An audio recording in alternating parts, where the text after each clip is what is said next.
Welcome back to WRPL, the podcast where we talk about all the things we are watching, reading, playing, and listening to. My name is Ben. And I'm Steve. And today we are going to talk about the Oscars. Big day for the Oscars and I. Yes, we literally minutes ago finished watching another standout Oscars. Stuff happened. Stuff definitely did happen. There at least is one memorable thing. But can you remember the last time the Oscars were amazing? No.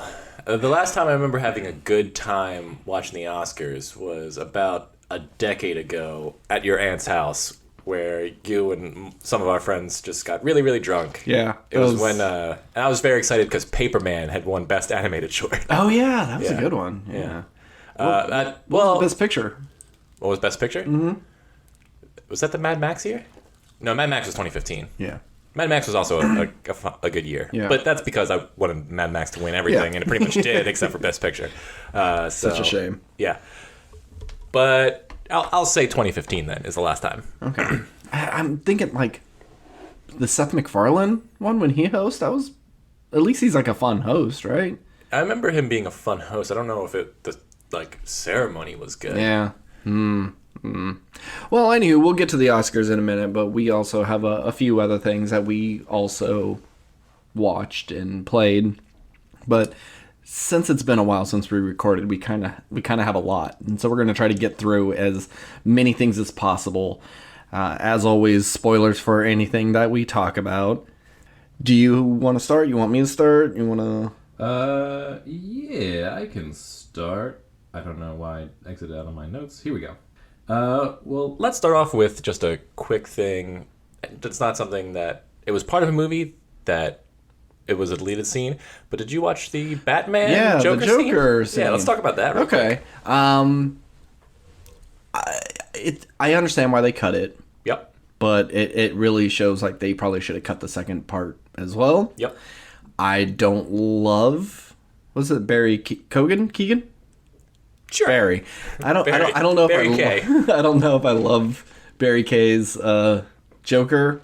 He I don't know. He just has a really bulbous nose, and I know there's a lot of interpretations of the Joker, and I feel like he's channeling too much Heath Ledger instead of finding a new version. Because when Joaquin Phoenix's Joker came out, it was like, can they really do another one? Haven't we done every version of it? And I think he did a really good job of pulling that off. And I just don't see it in this. But hopefully by the time we get to the movie, he'll have really worked on the character. Yeah, I mean, obviously it's so early to tell. And I don't think you can really judge a performance by just one scene per se. I didn't have any real issues with it. I'm interested to see this manic, crazy... fucked up faced Joker. Yeah. And I mean, I like that actor. He's been in a lot of good stuff. And I trust Matt Reeves because he hasn't made anything bad yet. No. So I'm looking forward to it. And I remember when we did our Batman podcast, we talked about if you're going to bring the Joker in, wouldn't it be fun if, I think this was my pitch, was what if he's in it, but he's not the villain at all. He's just a Hannibal Lecter character helping Batman find information, and this is kind of what that scene is. Yeah. And I'm glad they cut it so they could really do that in the next film. Yeah. I'd only be interested if this scene is, now that it's out, is essentially canon, even though it doesn't take place in the visual space. Yeah. People aren't necessarily gonna attribute it to the film because it wasn't in it, but it's something that most people I think will see at this point. So does the Joker already have a pre-existing relationship with the Batman, or will that be addressed in the second one? And so I'm glad it came out because it's like a little tease, more so than the I'll be your friend, Riddler, ha ha ha. Yeah. But I don't dislike the interpretation. I need to see more. I definitely, it's not damaged on the forehead, and you're just I don't know about this. God. So Matt Reeves is great. The Batman was great. I can't wait for the sequel, so we'll see. That's all I'll say. Yeah. But. One last thing I didn't notice because, the whole movie, that scene is very dark. It's hard to tell what's going on. But a Twitter user pointed out that when Batman gives the Joker the files, there's 2 paper clips on it, but then when it comes back, those paper clips aren't there anymore, and that could just be a prop thing, or maybe it's a little foreshadowing of the Joker stealing and getting out on his own. He's a crafty little jackrabbit. If that was an intentional thing, that's amazing, and I love it. All right, I'm gonna talk about a few things that I've started but I haven't finished. Okay. The new Halo show has come out. I watched the first episode. I was very into it, and as someone who's never even played a nanosecond of any Halo game, let alone like watch someone play, I just know. So you're 100% blind. Absolutely, I just know the name Master Chief, and it's a first-person shooter. That's really all I know about it. First-person shooter with aliens. With aliens, yes. But I was really into this, and when I saw the trailer, I thought it looks like The Mandalorian meets The Expanse, and I will stick to that. I think that's a good assessment of mixing those two. I had a feeling that they would be compared because you have two characters who are known for essentially not taking off their helmet, being these great armored warriors in a. I don't know if the show looks kind of Western style, but from the trailer, it seems like there's a lot of deserty areas. The first opening scene, it's like the little outpost in the middle of a barren world. Sure. I'm into it. I'm gonna stick with it. I don't know if fans like this, so I feel like I'm a good candidate to watch this, being a complete noob to the whole world. And I mean, I know some things, like, he doesn't take his helmet off and things like that, and they definitely take some liberties with the game. And it's nice to see Porn Stash from what's it called? Pablo Schreiber. Orange is the New Black. Orange is the New Black is Master Chief, and I was not expecting that. I mean, I know him from The Wire. That's where I was thinking. Sure. Yes. Season 2. Good season. I don't care what anybody says. It's a good season. We could do a whole podcast. We're going to break down every episode of The Wire. We're going to rewatch it. Let's do it. What would we call that podcast? I feel like there's probably a bunch that are like Down to the Wire, or Listening to the Wire, or Cutting the Wire, Yeah, but there's got to be something, like New Amsterdam. There's got to be a reference, something within the show that I think would be good for a podcast, but... a complete Wire history. But yeah, I will continue watching. It'll just be something to do. I mean, Moon Knight comes out next week, so that's gonna take some priority. There's so much fucking television. Yeah, a little bit too much. Halo's on my to watch list. I don't know when I'll get around to it, but I'm sure I'll check it out. Yeah, I haven't heard anything. Like, I don't know. I have friends who are Halo fans. I just don't think they have Paramount Plus. Yeah. So it's interesting that it's on a platform that isn't widely owned, and then it's a property that is widely loved, but it's from a culture of gaming that I feel like just can't really be successful. I mean, I hope it is, but I have heard nothing of the show, if it's good or bad, or I've heard just grumblings about, like, I guess you see his face, or you might see his face, and then, Yeah, he takes his helmet off. And then everyone's, like, upset about that, but you're always going to upset somebody about something. But, that makes sense for a first-person shooter game. You're in the head of the character, and I know you see him in a third perspective or whatever, but that just makes sense. You're supposed to kind of be that character. You kind of step into it, so you don't need to see the character's face. But TV is a totally different medium than video games, and it works for Mandalorian, but I don't think it would work for this. And I think if he never took it off, everyone would just say, "Oh, you're just copying Mandalorian." Yeah, I mean, there's a reason all your favorite Marvel movies, the heroes' helmets or masks or whatever, always falls off, because you need to see their face so they can emote and act. And it's like Spider-Man is the one that gets covered the most, but he always takes his mask off at some point. So I have no problem with it, but also I'm not a fan of the game, so I have no real stock in it. Yeah, when I was watching it, I was like, I bet there's tons of Easter eggs and I'm just not getting it. And everybody's like pointing at the screen, Leonardo DiCaprio meme style, going like, "Oh, look at that thing." But I did catch one reference, but it's to a different video game that you could hear in the background in the speaker, someone saying like, "Commander Shepard, please go to Bay 4." And it's like Commander Shepard was in Mass Effect. So I don't know why they would do that, but I don't know. It might be the same game company. I'm not. I don't think so, but I don't know. it could be. As I said, I'm an idiot with these things. So yeah, Halo. I'll keep watching it. Atlanta has come back. So excited. And definitely, like with our Dave episode, I can see at the end of this season, we'll do an Atlanta recap episode by episode, because every episode is so dense with interesting things. And it started off with a bang, and they know how to start their seasons. Even if you only see the main character in the last 10 seconds of it, and none of these characters ever show up again, it's still just like a gripping half hour or 45 minutes of TV. Mm-hmm. Yeah, I was talking to my fiance about the show, and I was just like, because I was on my phone, and I was just going, interesting. She's like, oh, what's so interesting? And I was like, well, this TV show that I was watching, I found out like the episode they did is essentially based on a true story, the first episode. And I was like, oh, yeah, it's the show Atlanta. And I was like, I would try to describe the show to you, but I really can't, because it doesn't necessarily have a genre. Yeah. Like, it's... You have a basic through line of like, Earn needs to earn money to take care of his kid and help his friend become a rapper superstar. Yeah. But that's like such background stuff almost to what happens in a lot of episodes. Yeah, like if you're describing the show, you go, it's about a rapper on the come up. But it's really not about that, because it's about the ridiculous scenarios that these people get into. Mm-hmm. But some episodes are comedy, some episodes are downright horror. Yeah. This episode is very much like a dramatic horror, essentially. And there's episodes that you don't even really see the main actors. This episode is just essentially a social commentary. Mm-hmm.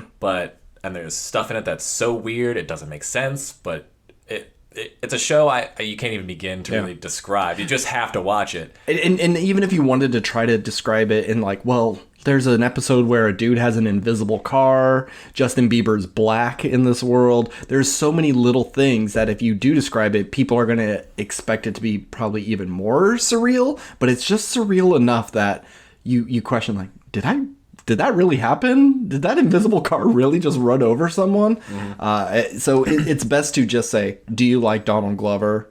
Do you trust that he makes good stuff? Yeah. That's all you need to say. That's really all I can do. It's like, if you like Donald Glover and anything he's done, at least check it out. Yeah. Because he's not Troy Barnes, but he's still so good. Yeah. I love the show. I can't wait to see what else they do with the season. Is it 8 or 10?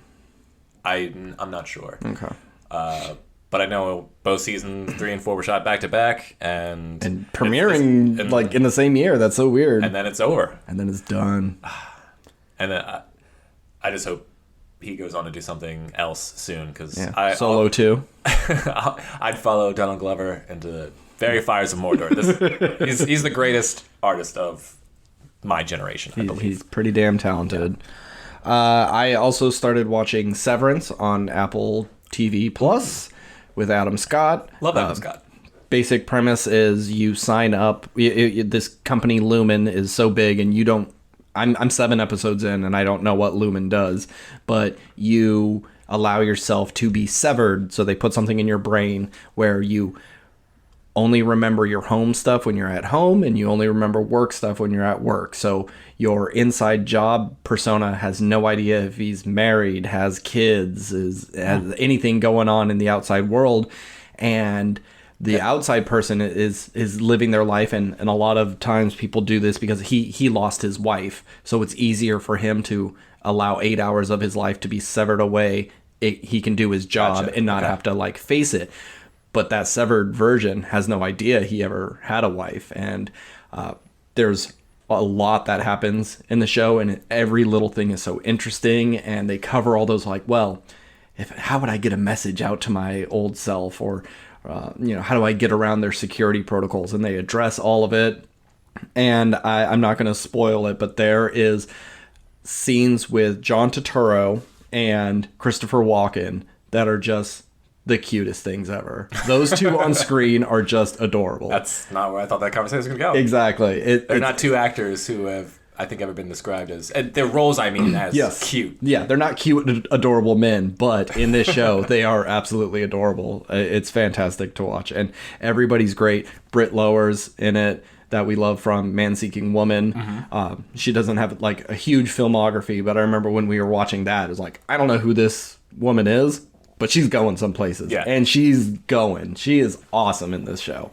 Now, is this show a drama, a comedy? Kind It's of both. Like outside, it's a little more dramatic, but inside, it's interesting because when they wake up for the first time, they don't really know anything. They can speak and they have basic knowledge of just like how to exist as a human, but they don't know their own name or anything like that. So they are kind of fresh new people to the world, so in all their only interactions are with each other, so they're kind of like dorky in-office jokes are kind of like the funny things because they can't reference any movies or anything in the outside. Okay. So there's just a lot you can do with this job, and Adam Scott's like so depressed when he's outside and you could just see it in his face, but the moment he takes the elevator, it's just like back to happy work mode, and he's like a charismatic go-getter trying to move up in the ranks, and the acting is really, really strong, and I'm just excited to see where it goes. So just so I'm clear, the outside version doesn't remember anything that happens on the inside, correct? No. So in that regard, how does that benefit Adam Scott? Because I get like, 8 hours of my day I don't have to feel sad. But now all he knows on the outside is sadness because he doesn't have any... I mean, I guess if he's sad at work anyway, it doesn't really matter. But it's just, the moments that I'm happy, I don't even remember. Sure. So all I am is sad for 8 hours a day instead of 16. Sure. It gives him a chance to actually be a functioning member of society. Like, he can work and do his thing, and he lives in, like, assisted housing that's owned by the company. So it's like, yeah, I may be wallowing in my home life, but it's not going to prevent me from keeping a job and not dying homeless. Fair enough. Yeah. So sounds cool. Yeah, I only have 2 episodes left, and I know it's already renewed for a season 2. Ooh. So yeah, I'm very excited, and this is a really great concept. So yeah. There's you were saying earlier, there's a few things on Apple TV Plus that are like really worth your time, and it's this and Ted Lasso. Absolutely. All right. Well, I don't know if I told you this, but I recently switched to T-Mobile, and when you switch to T-Mobile, they give you a year of Apple Plus for free. Okay. And so when I was at the store, I was like, oh, cool. So how do I just go online? And it's like, if you download the app, it'll like the phone will recognize the number and you just instantly have it. I was like, oh, cool. But you can only download the Apple app on an Apple phone. You can't do it on an Android phone. So then Jesus. So then I fucking hate Apple so much. So I went on my PlayStation to see if I could like put in my phone number anywhere. Can't do it. So I was like, okay, well, I have my email registered to my phone. We can cut all this. So I was like, okay, well, I'll go online, and it's like, but you have to go on an Apple product. Like my PlayStation says, all right, this is up now. We recognize your email, but in order to verify it, you need to go on an Apple product and verify it on an Apple product that this is you. So then I went on to my fiance's laptop, but then it wouldn't load. So now I have to find some. It's been a whole process. Wow. I don't even know. I have this free thing for a year. I don't know if I'm ever going to get to use it. Yeah. Just because I don't own an Apple phone. Fuck Apple. God, they will do anything to make it hard for you. Like their mouse that has the charging port on the bottom, so you can't use your mouse while it's charging because it was an aesthetic thing. They didn't like the idea of people having a plugged-in mouse while they're using it because it doesn't look as nice. So let's put it on the bottom and make your mouse completely unusable. Obnoxious. A $1,000 iPad stand or whatever. Their monitors now have a plug in the back that can't be unplugged, so you can't like replace it with a longer cord. It's just like if you wanted to remove that, you would have to take apart it, and then they would void your warranty. I fucking hate these. They take away your headphone jack, and I don't know why anybody buys Apple products. They're awful. Yeah. Well, I got in a big argument on. I recently had my bachelor party weekend with my high school friends, and 4 of them have iPhones, and me and another guy have Androids, and these 4 all teamed up on us, and they're like, you guys have to get iPhones. We're tired of this like blue bubble instead of the green one. God. And I was like, fuck you guys. Like, fuck you.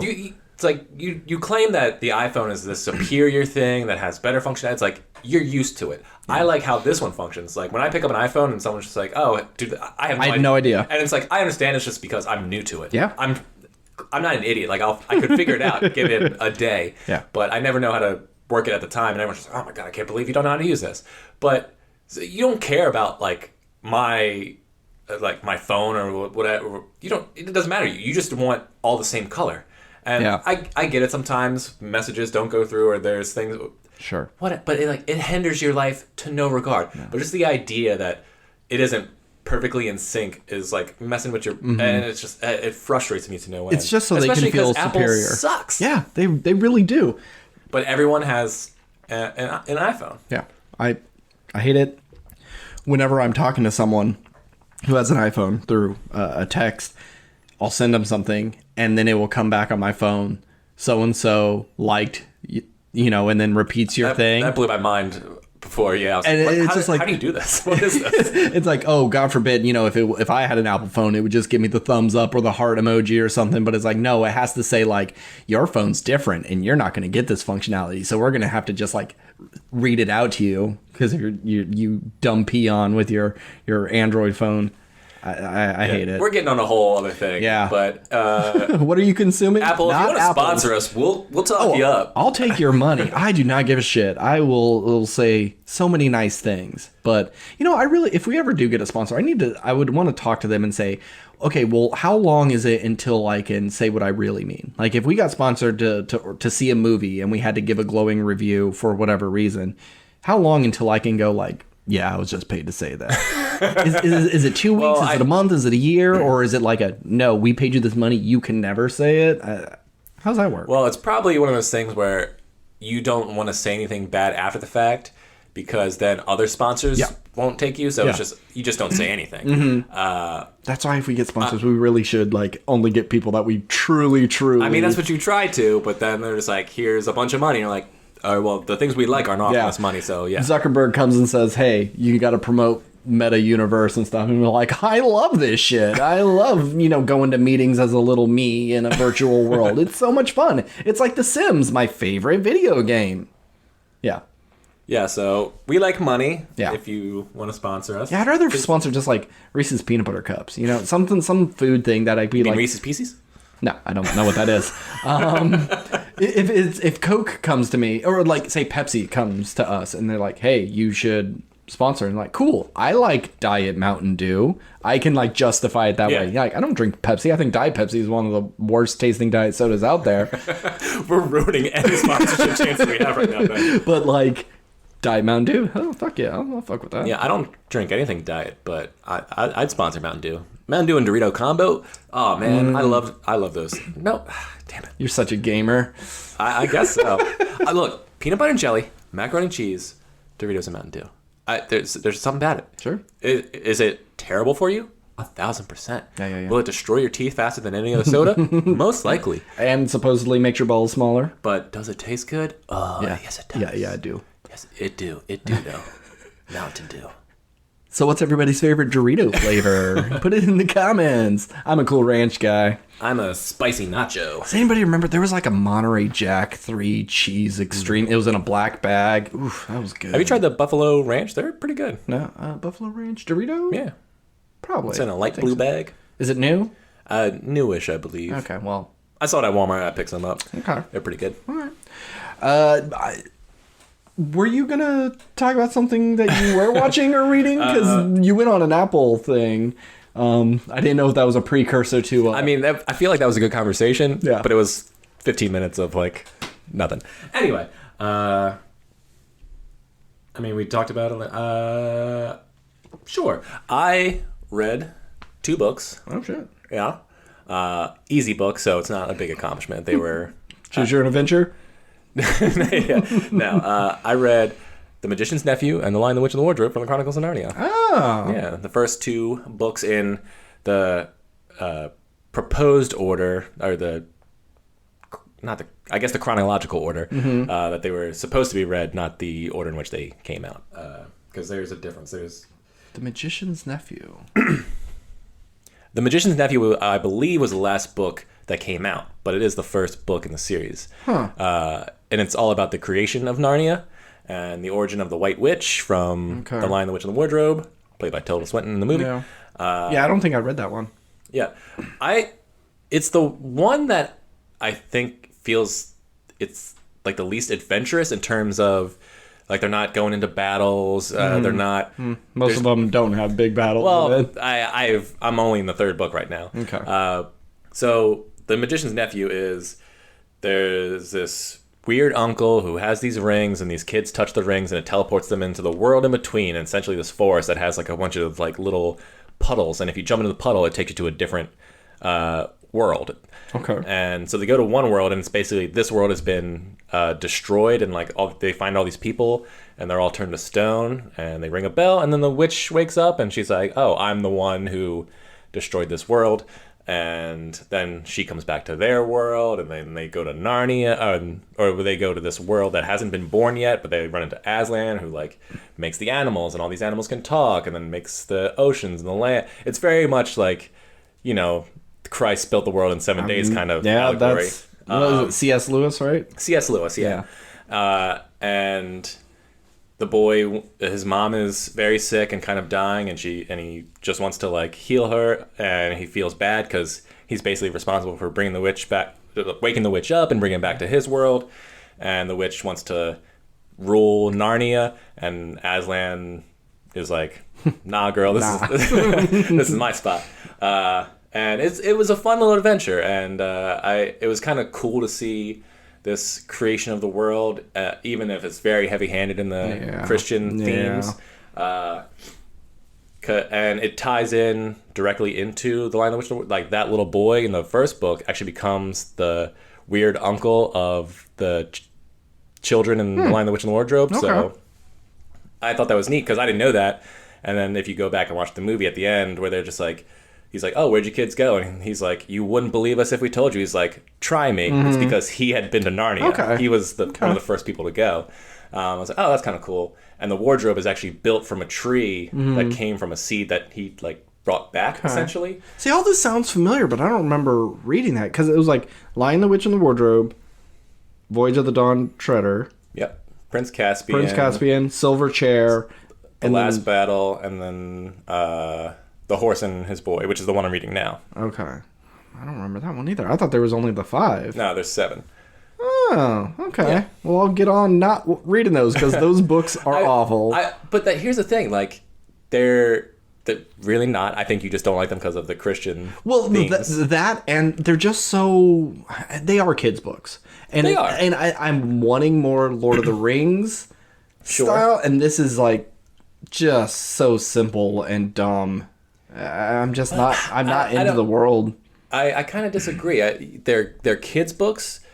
Just feel like that these are kind of adult books for children, and I think that they're pretty... There's a reason why they're famous fantasy. I think that they're a great gateway book into the fantasy genre, because they're not so kiddie that it's like it would deter adults from reading it, and it's not so adult that it's like a slog. Okay. And they're simple, yet I think well thought out, and I like how they so far have all tied together, and I think there's a reason they're classics, and I think more people, if you haven't read any of the Narnia books, you should, because there's a reason they kind of stand the test of time so far.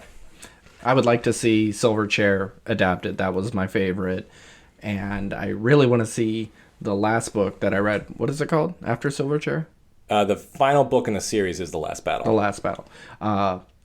I'm not going to spoil anything, but there's a weird monkey shenanigans that I'd really like to see get translated into a movie, because it's just so weird.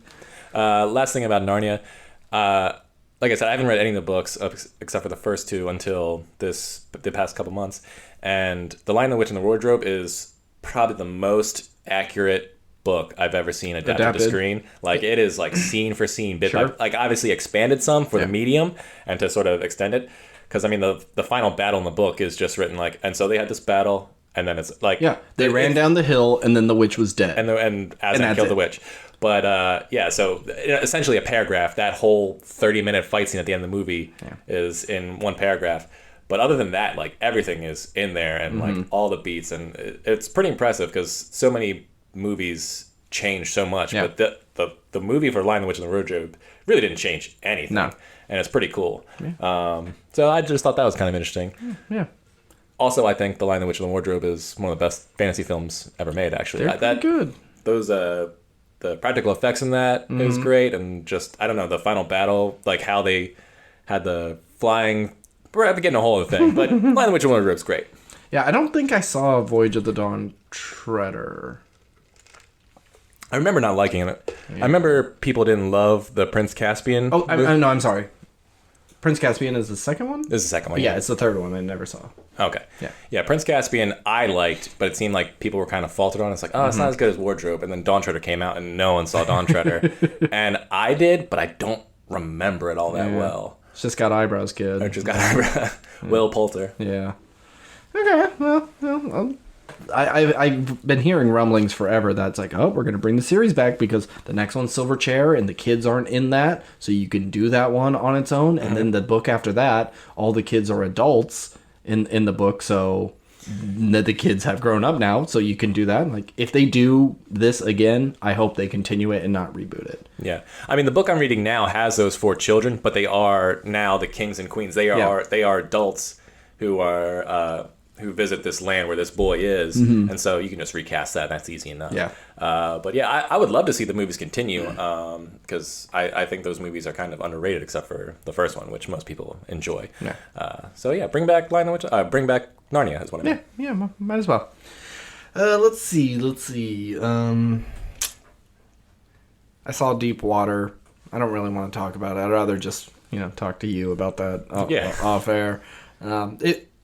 It's kind of trash. It's kind of... That's my thing. It's like, I saw the trailer, I was like, oh, that looks kind of good. And then I kind of saw a little bit of it. I was like, It's... Like, I was willing to kind of suffer through it for the voyeurs, but this one, I was like, I don't know. It's like voyeurs. It's like Gone Girl, where it's that kind of high-quality trash. You elevate it with a good director and good actors, and you turn this sleazy thing into something pretty entertaining. And I think Ben Affleck was good in it. Anna de Armas is amazing, as always. And not just to look at, but she's really good in the role. And what a scumbag. And what a weird situation. But she's a scumbag? Or he's a scumbag? Or both a scumbag? Everyone's a scumbag. Yeah, scumbag's probably not the right word.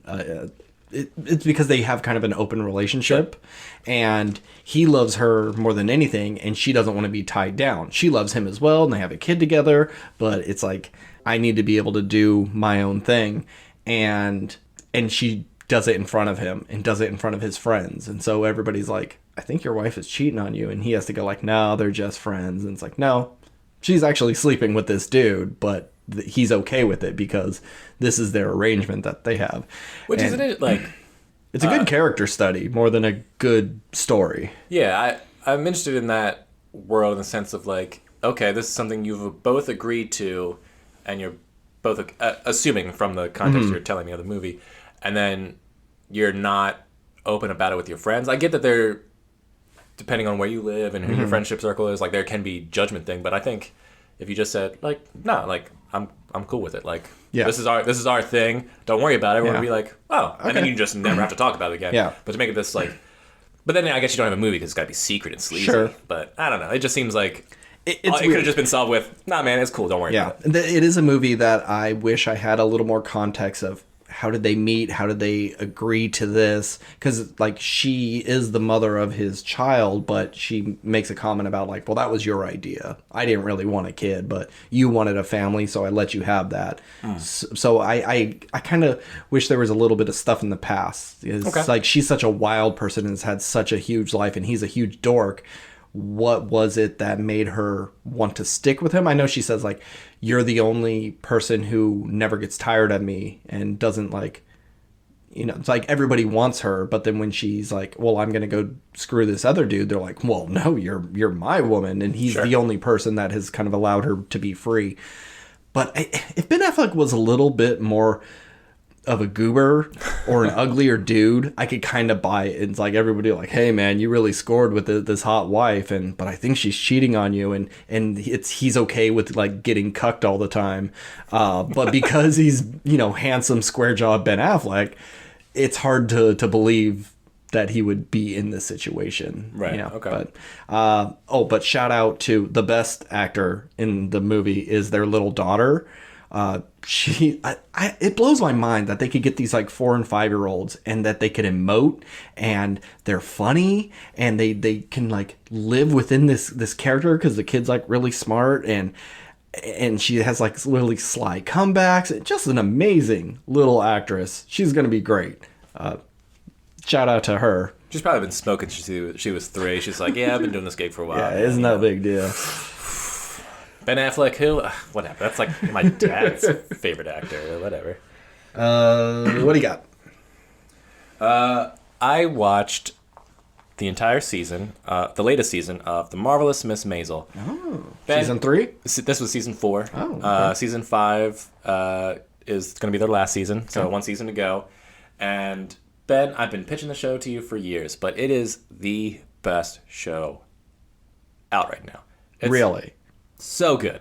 I love this show. Huh. If you, I haven't seen Ted Lasso, but if you like the positive and happiness of Ted Lasso, you gotta watch Miss Maisel, man. It's Because they felt like this show would be all about like, nah, dames can't be on the stage. You got to get out of here. And it's going to be like constantly oppressive and terrible. And knowing about the time period, it's not going to get any better for a while. I can't really see it being like an optimistic show. no, it's the most joyous, pleasant thing. I love it.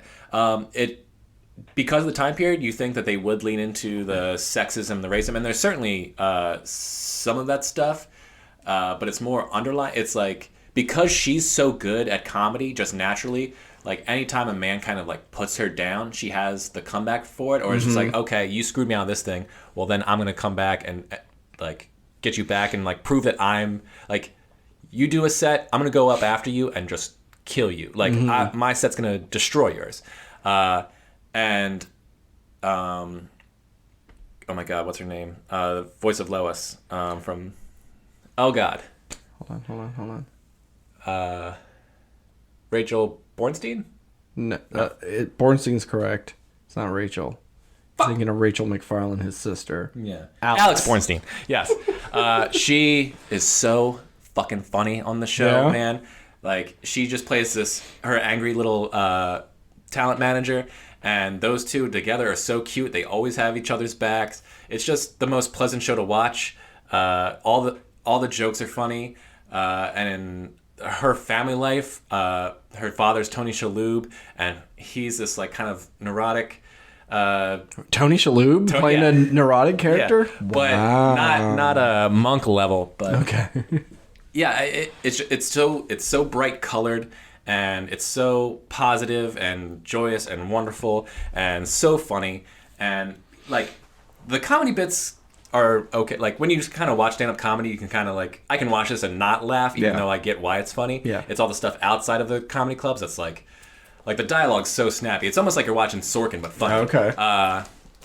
Like every character who's part of the main cast is great, and all have their shining moments. It's my favorite show, I think, on right now.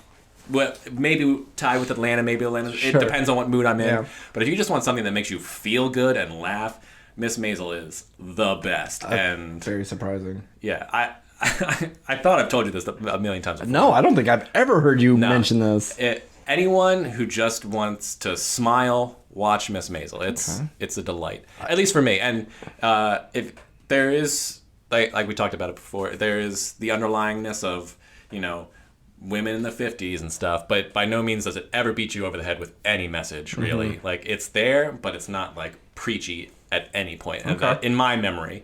And is she a real character? Is she a real person in history, or is this a made-up story? No, I think she might have been based off of women who were like coming up the comedy at the generation. time. Okay. But there is a recurring character named Lenny Bruce, who was a very famous comedian in the 50s and 60s. So she runs into famous people, but she is not real. Okay. It's very, we can cut this, but it's very Jewish, but that's part of its identity. Like, all the main characters are Jewish, and like, it just seems, not to, I don't know how to say it, but it's like it's a very Jewish show. Okay, but I think that's okay to say. yeah, it's a very Jewish show. As long as you don't say it's a very Jewy show, then you can't say that. And in the way that, like, you know how you watch like these Family Guy or SNL, and they always make a joke like, oh well, we need to hire Jewish writers because of they run they the write the entertainment best world. jokes or whatever. This is like if you took all that idea and put it into a show, it's kind of like this is just Jewish jokes abound. But I don't mean like Jewish jokes and like they're talking about Judaism. Yeah, it's just. I don't even really know what I'm saying. It's just, it clearly has that identity, but it's so fucking great. And I love it. I love it. You should watch at least the first season, and if you don't like it... Because I've heard that it's good, but every season it gets worse and worse. Would you agree to that? And not necessarily worse as in bad, but like not to the caliber of its previous season. Maybe, but I'd say that collectively, I love all the seasons, and I think as a through line, because it's not like what wacky scenario there is a overarching story for sure, but there's no bad season, and then I don't think there's any bad episodes, and I think it's great all the way through. If we're talking about it gets worse and worse, it's like, okay, A minus, A minus, A minus, and just but lesser versions of those A minuses. Yeah, it's like this is a 95, this is a 93, this is a 92.5. Yeah, very small diminishing returns. Just the relationship dynamics between everybody. Like they all will make each other angry because her parents might be overbearing or like kind of, don't get her comedy because like a woman in the 50s is like, you have your mother and you have children and you should be finding a husband because she gets divorced from her husband in the first season, and her husband who like cheated on her, spoilers, but like even though like they're angry at each other, they still clearly love each other very much, and they always support each other. Like he helps her financially in certain scenarios. It's like no matter how angry they get or like how much it seems like they kind of hate each other, it's all love all the time, and it's very interesting. It's just a joy. Oh. And I'm done talking about it. Okay, well, that's good. Watch it, Benjamin. Okay, calm down. I watched 3 horror movies. Oh, 3 of varying quality. Sounds like you. Let's start with the worst one first. False Positive with Alana Glazer, Justin Theroux, and Pierce Brosnan. This movie is bad. How bad is it? It's weird. Okay, if you watch the first hour and you're enjoying this story and you like everything going on, it's very Rosemary's Baby. Oh, it's hard for me to get pregnant, then suddenly I get pregnant, but maybe these doctors are up to no good. Oh, maybe my husband's up to no good with the doctors. It's a story we've seen before. You would like this type of movie until the last 15 minutes, and then it's going to lose you completely. But if you're more like me and you weren't super entertained with that first hour and a half, the last 15 minutes kind of bring it around, and you almost wish it was more of that. It's so out of left field, and it's dumb, and it gets really violent for just out of nowhere. But it's a bad movie altogether, and it would be a fine, see everything coming a mile away Hallmark movie.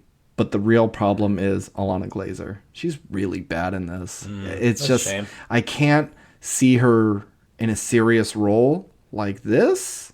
I just didn't buy any of it. Justin Theroux is fine, just doing his like, I'm just the most wonderful, handsome man that any girl could ever dream of. He is quite handsome. And Pierce Brosnan is like, he's supposed to be a nice doctor, but he seems so like, there's multiple scenes of him like lubing up his instruments and almost like he's looking directly into the camera with his wry smile, and it's like you're just waiting for him to give you a little wink like, yeah, I'm up to no good. And he's not hiding it at all.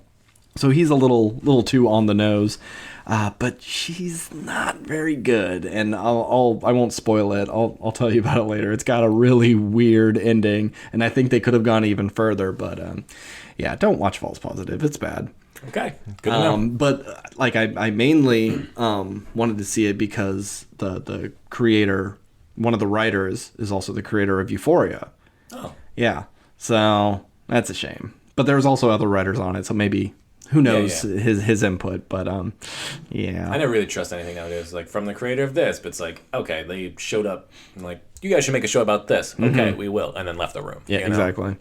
And then I watched X in theaters, Ty West's new movie. I did kind of want to see this. Yeah, after we did our This Meets That on Boogie Nights meets Pet Cemetery, we had came up with revenge porn. And this isn't that, but you could kind of see, some things similar. If I remember correctly, we recorded that episode, and then like 3 days later, I sent you this trailer. I was like, God damn it, they did it again. Yeah, but pretty much, people shooting a porno on a farm. They don't let the old couple know they're doing it, and the old couple seems to be, especially the woman, just very envious of other people's use. She used to be a beautiful ballerina, and now she's this old hag, and you think it's going to go one way, and it doesn't, and it doesn't multiple times. And I was very surprised that like who our lead is, and you expect it's one person, then maybe it's going to switch to this person, but it doesn't.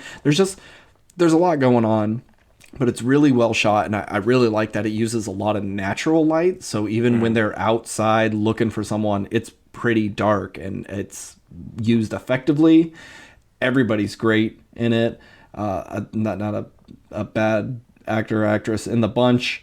I'm going to be very vague because people should just see it as is, but X, very good. And then the last one I watched was Censor. Well, on a scale of 1 to 10, what would you give X? I gave X a B, I believe. A B? Okay. Yeah. On Hulu, there's a movie called Censor. And have you heard of the Video Nasties? Is that an award show? It was during the 80s.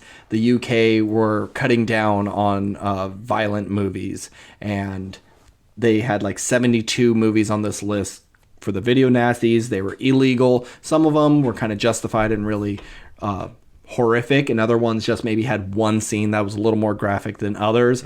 So it's like, okay, this movie's on the Video Nasty list, but it's boring as shit except for this one scene that's in it.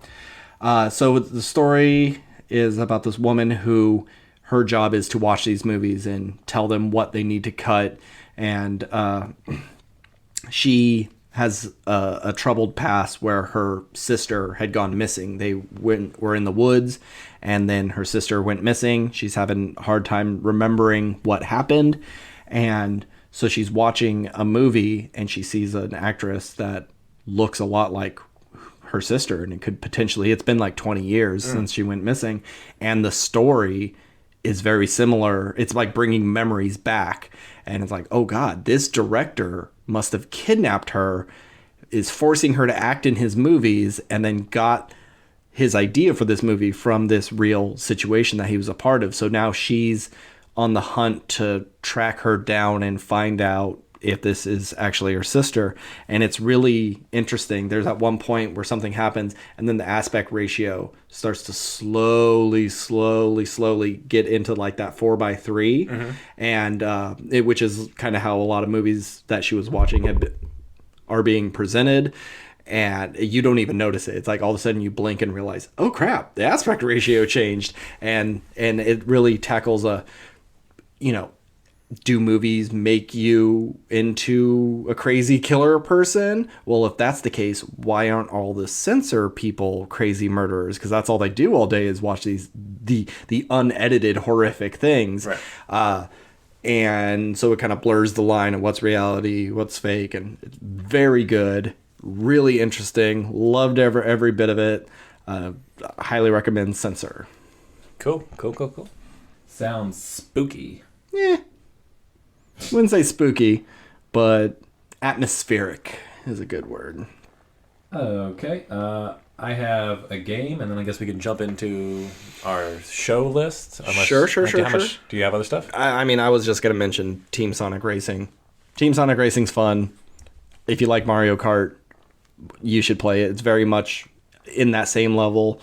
I just wish, okay, you have characters, their whole thing is running fast. Yep. Why are they driving cars? Just make them run. Just make it a racing game, but they're gotta go fast, and just have them run on the tracks, and you could still slide and do all the things. You pick up your weapons, and they just throw them. Why do they have to be in cars?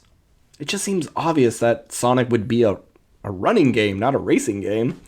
I get maybe from a visual standpoint, it's easy to go like, okay, I'm looking at the back of the car. I know I have to turn.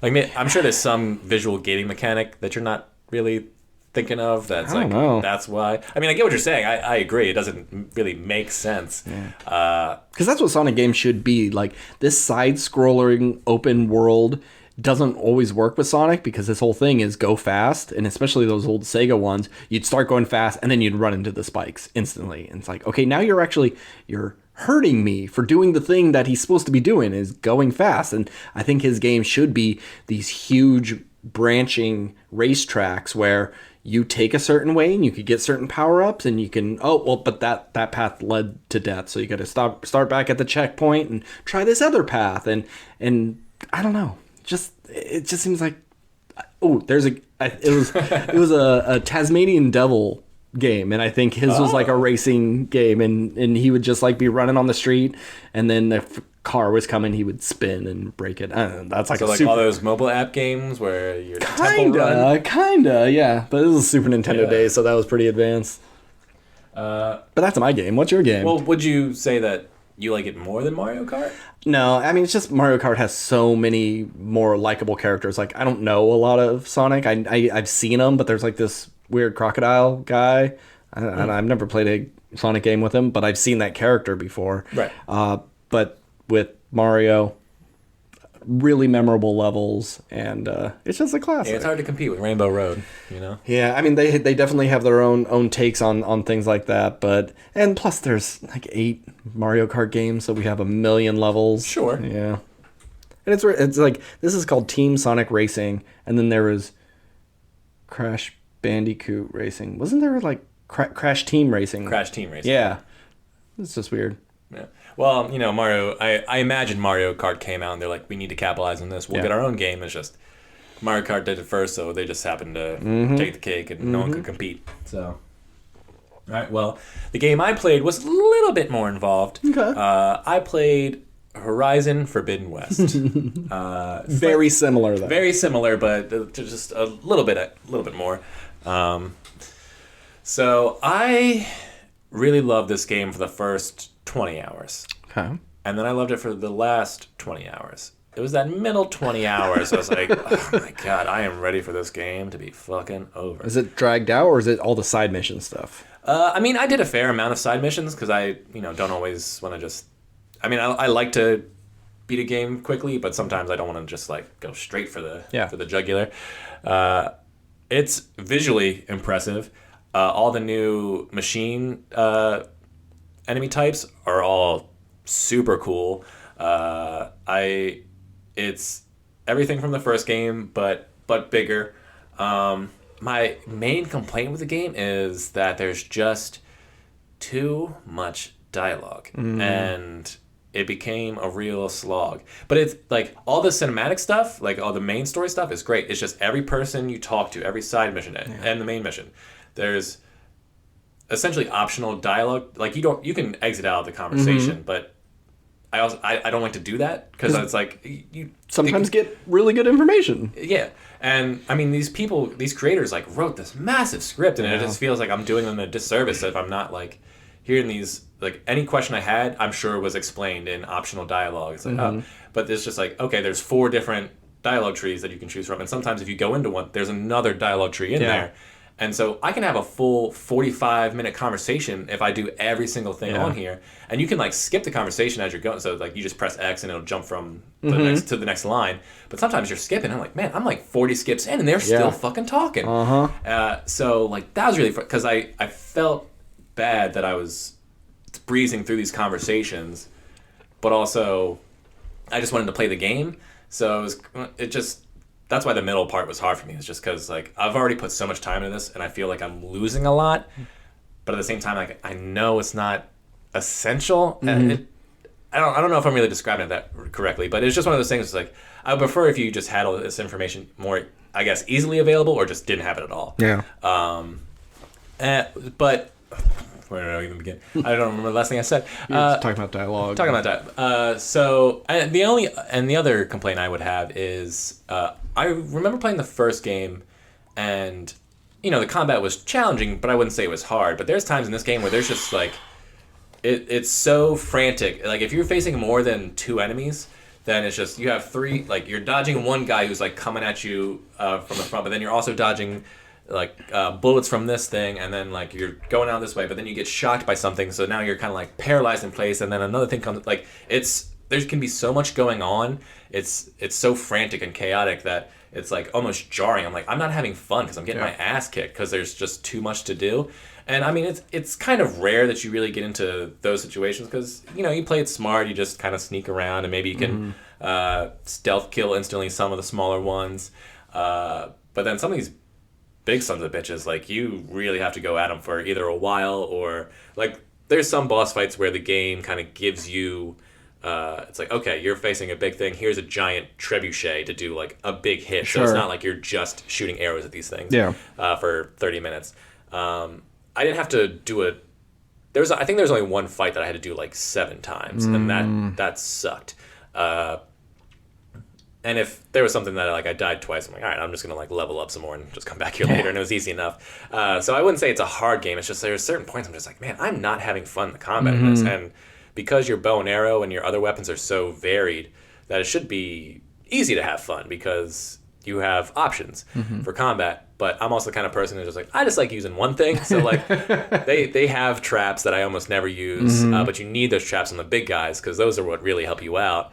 But they're big guys and they have all these weaponry and they don't go easy on you. So like you have to like stop and like set down a trap, and it might take a couple seconds, but they're like charging at you, so they can easily hit you. So it's just I feel like it's definitely more difficult than the first game. So if you had trouble with the first game, it's definitely gonna be a problem in this one for sure. Oh yeah, I would. If I ever play this, I will start it on easy. Yeah. I won't even give it a try. And maybe that's why I don't remember having a hard time with the first game as much. Maybe I did play it on easy and I just don't remember. Usually I try and play on normal. Yeah. This one I played on normal all the way through. Yeah. Anyway, so the combat, sometimes a little frantic. The dialogue, just way too much. But by the end of the game, I was like, man, that was a good game. Like there's a cool action movie franchise here. For sure. Obviously, it would be super expensive, and I don't know if you could do it right. Like these video games always feel like you have to do a series because like how do you crunch a 40-hour game into a 2-hour movie? Yep. But yeah, there's some stuff that happens towards the end. I'm just like, damn, this is kind of fucking awesome. It definitely leads into a third game, which I look forward to playing at some point in the future. I'm definitely still a fan of this franchise, and even after 65 hours, I still have plenty of side missions I can do. There's still one machine I haven't found somehow, and I've been all over the map.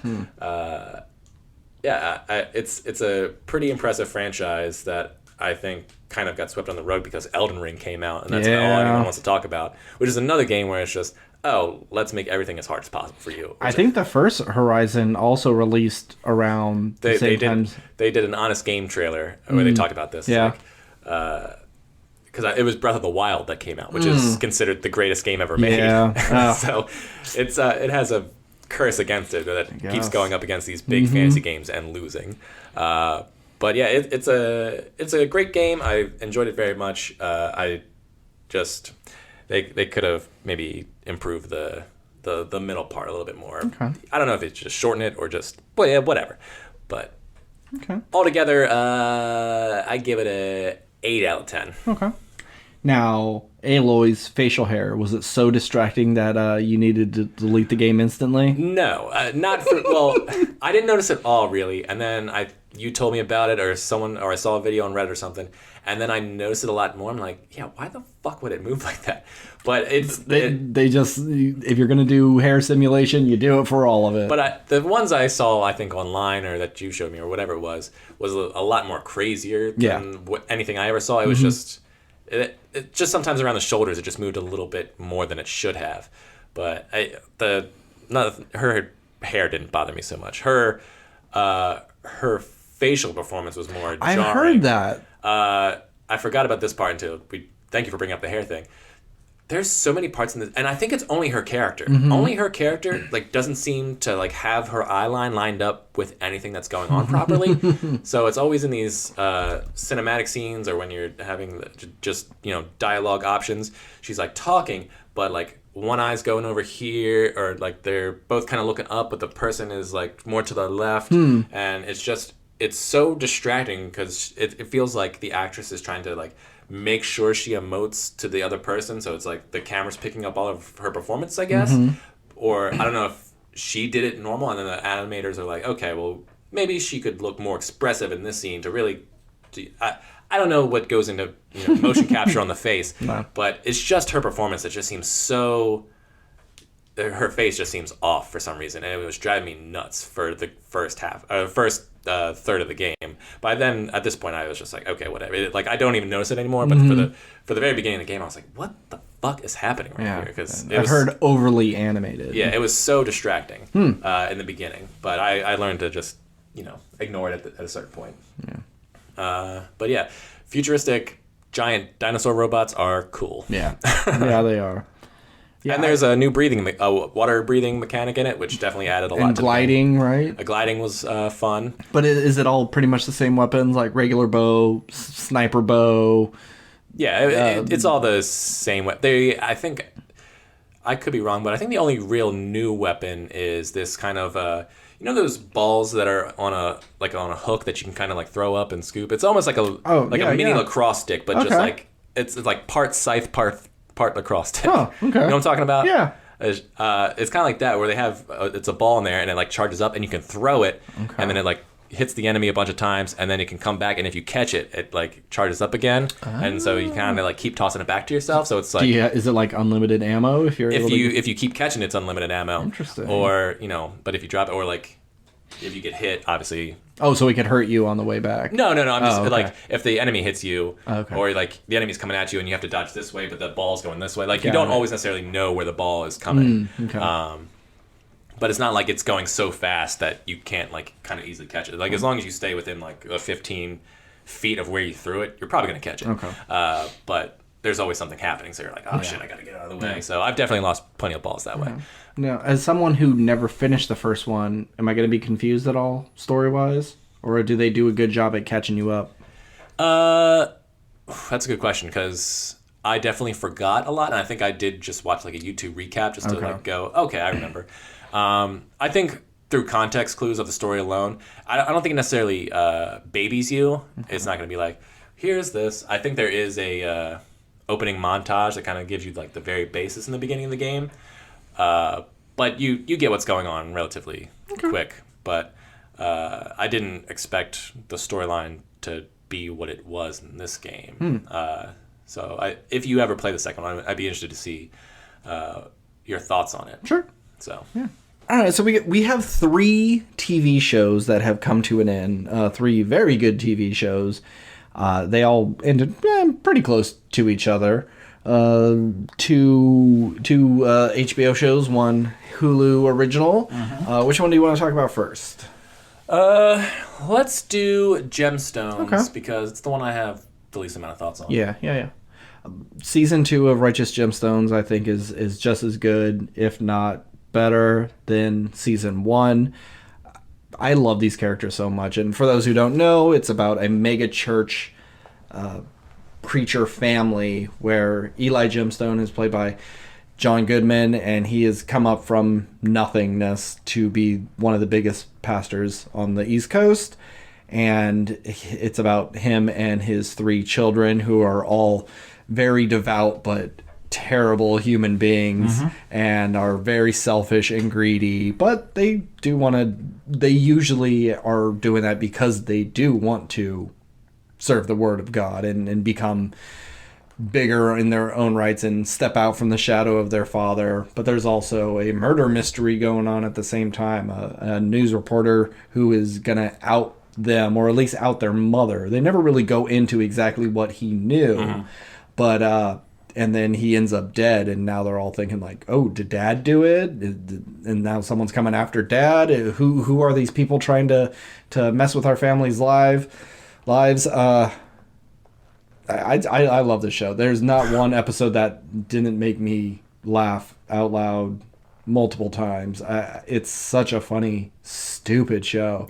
Like, these characters are such morons, especially Judy. She's my favorite. She's one of the absolute worst human beings, and like her and her husband BJ are just so fun together. I love BJ. Yeah. I hate Judy. Oh yeah, she's awful. Don't get me wrong, I think Judy's hilarious, but she's my least favorite character to watch only because of how awful a person she is. Yep, I get and just that. some of the things she says, like I don't know if it was this season or the first season. I think it was a season where she was talking to her dad and just like, Dad, I'm a woman now. I get fucked in the pussy or something like that. I can get fucked in the pussy whenever I want. It was like some line like that. I'm just like, ew, Jesus Christ. Like, don't say that to your dad. But I love that he would just be like, can everybody shut up about pussies for 1 second? Yeah. Or she'll be like confronting her aunt and like, oh, you stupid hillbilly bitch. You know, it's like she's just so rude and mean, even if she's trying to be like, you know, genuinely consoling someone. And like, I understand the concept of, it's funny that there's a character who's so sweet and nice with someone who's so mean, because that's the, like, duality is funny. Yeah. But it's just, whenever she's just so mean to BJ, or because he doesn't BJ just deserve wants it. to be liked by this family. Yeah. And, you know, towards the later episodes where I think Danny McBride's character is just like, oh, my brother, or he just says something that's like, you're part of the family, and he's just like, I'm part of the family? And it's just like, it made me so happy, because he finally got what he wanted. Just to get a handshake from his father-in-law was euphoric for him. Yeah.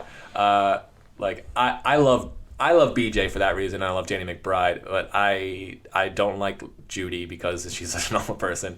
And Adam Devine's character is the character I'm least interested in, just because I don't care about this whole muscle men thing. Like, that had a special place for me, because when I was a kid, there was the Power Team, and they were Christian bodybuilders, and I remember seeing them in some little church and just being so impressed with ripping a phone book and bending rebar in their teeth that I don't think I even knew it was like a religious thing. It was just like, look at this cool talent show. Well, I think that was the point. Yeah. It's just like, we don't think about the Jesus aspect. Look how cool we are. But it didn't work on me to go like, wow, if I believed in God, I could be as strong as them. Because at that time, I was like, yeah, I'm a Catholic, of course.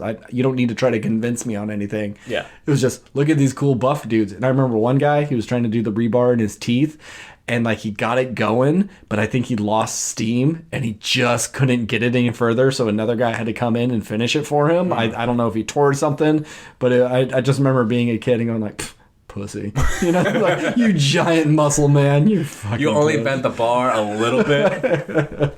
Isn't this your job? I thought Jesus was on your side. Yeah, I enjoy the show. It does make me laugh. I will probably watch season 3. I also really love oh my god, he's like my favorite actor, and Wally Goggs. Wally Goggs. Walton Goggins. I love him on the show. Oh god, Baby Billy is such a scumbag, but such a fun character. I love him, and I will watch anything with Walton Goggins. But they didn't really do a ton with him this season. I feel like they gave him more in season 1. Sure. But I think he wasn't he like more of the main villain of season 1, kind of? A little bit, yeah. They gave him a whole backstory, like a sad backstory about him abandoning his kid. And turns out to be Macaulay Culkin. A weird cameo. Yeah. But that was nice to see him. But then looking back, even though the younger kid like had a deformity, I can see it. Yeah, that guy's gonna grow up to be Macaulay Culkin. Yeah. Sure. It was fine casting. Yeah. It's a show that's filled with like enough of it I like to keep watching, but it's also because they're so horrible, I don't care if I don't continue, which is weird because It's Always Sunny in Philadelphia is one of my favorite shows of all time, and it's just filled with the worst people. But they're like borderline not afraid to like get each other killed, but for some reason I think they're just like more charming. Maybe because they're I don't know if these the Righteous Gemstones are more believable people. Okay. So when they're doing bad things, it's like, oh well, I definitely don't like you versus the Sunny crew, who like probably they're just characters. They don't really feel like real people. Yeah. So when they're awful, it's like, okay, that's just funny. I don't really know if I'm. Yeah, you're right. I don't really know if that's correct. That's how I'm justifying it in my mind. Sure. But that's when I think of Gemstones being awful people, I also think of Sunny, and they're just two completely different things. Yeah. Sunny makes me laugh nonstop. Like that's comedy, and this is a lot more. But I want to talk about the one of the last scenes. So there's another religious couple called the Listens, and they do a lot of that, healing power of God. Let me force push out to the audience, and the whole audience falls over. And they turn out to be the ones who hired the hitmen on Eli Gemstones, so they can build their resort. Build their resort with Danny McBride's character, and so they're on the run from the law. And they're hiding out in a cabin, and they're watching Young Guns, or maybe it's Young Guns 2, I don't know. But Emilio Estevez is hiding in a trunk, and they slide him off the second story, and it lands, and he pops up and he starts shooting everybody, and it's a cool movie scene. Yeah. So they put the Mrs. Listen in assassins have come. To come and kill them. Listens. And they put her in a trunk, and they push her off, but it just it hits really improperly, and she comes out with probably head trauma, and she's just shooting wildly, and it's supposed to be this really cool scene, but they just totally fuck it up. And it made me laugh so hard and then she just gets unloaded on. They just blow her away. I was very surprised. Yeah. Good stuff. Yeah. Eric Andre is the husband of I can't remember her name, but I love her. She's great. Also was in Man Seeking Woman season 3. There you go. Man Seeking Woman get a lot of shout outs. Go watch Man Seeking Woman. But yeah, Eric Andre was great in the season. I really liked his character. I would not have been upset if he stuck around, but clearly he is not. No. But I'm impressed that Eric Andre, whenever he's in something, he's always very good in it. Yeah. Which is surprising that he started out as this guy who was doing vomit and gross out stuff on just jackassery stuff, but he's a good actor. Yeah. And he's really funny. And I'm surprised he's not kind of bigger, or at least he always pops in these little roles. I'd like to see him really lead a show, maybe. Also in Man Seeking Woman. And he's great in Man Seeking Woman. Yeah. I think that was the first show that I really saw him in that he was a main cast member, and he was good. Yeah. So I love Eric Andre. He seems like he would have been someone who would show up in a Fast and Furious or something. Can't you see him just playing a character? He would have been the Ja Rule. Yeah. If he was back then, differently. he would have been Ja Rule at that time. Oh, if they had an evil team that had evil versions of themselves, he could just be the computer guy on the evil guy side. Yeah, those movies have jokes, but I'm surprised they keep hiring these big muscle meathead dudes. They don't have any comedians on there that I can really think of. How have they not brought in just someone to do jokes? Tyrese is always their joke guy, but Tyrese fucking sucks. No offense, Tyrese, but bring in a comedian to really do some I could good see bits. A young Chris Tucker, screaming his head off, they're driving and his face gets smushed up against the window because they took a corner too fast. I'm surprised they don't have that. Yeah, I guess it's all Tyrese. He's the comedy. By no means are those movies necessarily unfunny, or it's just I'm surprised they just don't have a real comedic person on the team, because considering the cast is so big. If it's just there's only 6 of us on the team, okay, well 3 meathead dudes and 3 chicks or whatever, that's fine. But there's 14 members of this team. Make one of them a comedian. Just imagine if Bo Burnham was on the team. Yeah, or Lil Rel Ray. What's his name? Rel. Lil Rel. Yeah, yeah. Just bring a comedian to join the team. He doesn't even have to drive. Yeah, like a Seth Green in The Italian Job. Yeah. Something. Yeah. Where's Seth Green been at? Is Robot Chicken still airing? It's still on. Just had a new season come back. Jesus Christ. Yeah. Okay. Yeah. That's about all I have to say about Righteous. So the other one of the other shows we watched is Pam and Tommy, the story of Pamela Anderson and Tommy Lee getting their honeymoon sex tape stolen from their home and then put all over the internet to ruin their lives. Well, for revenge, but it ends up ruining their lives and their marriage. And I wouldn't say it ruined their career, but it definitely didn't help their career. For sure. I was interested because I was young during this time, like 96. I was 15 years old, so I'm like prime for hearing about, oh my god, a sex tape with Pamela Anderson, ooh la la. But I was like, I don't know if I'm gonna care.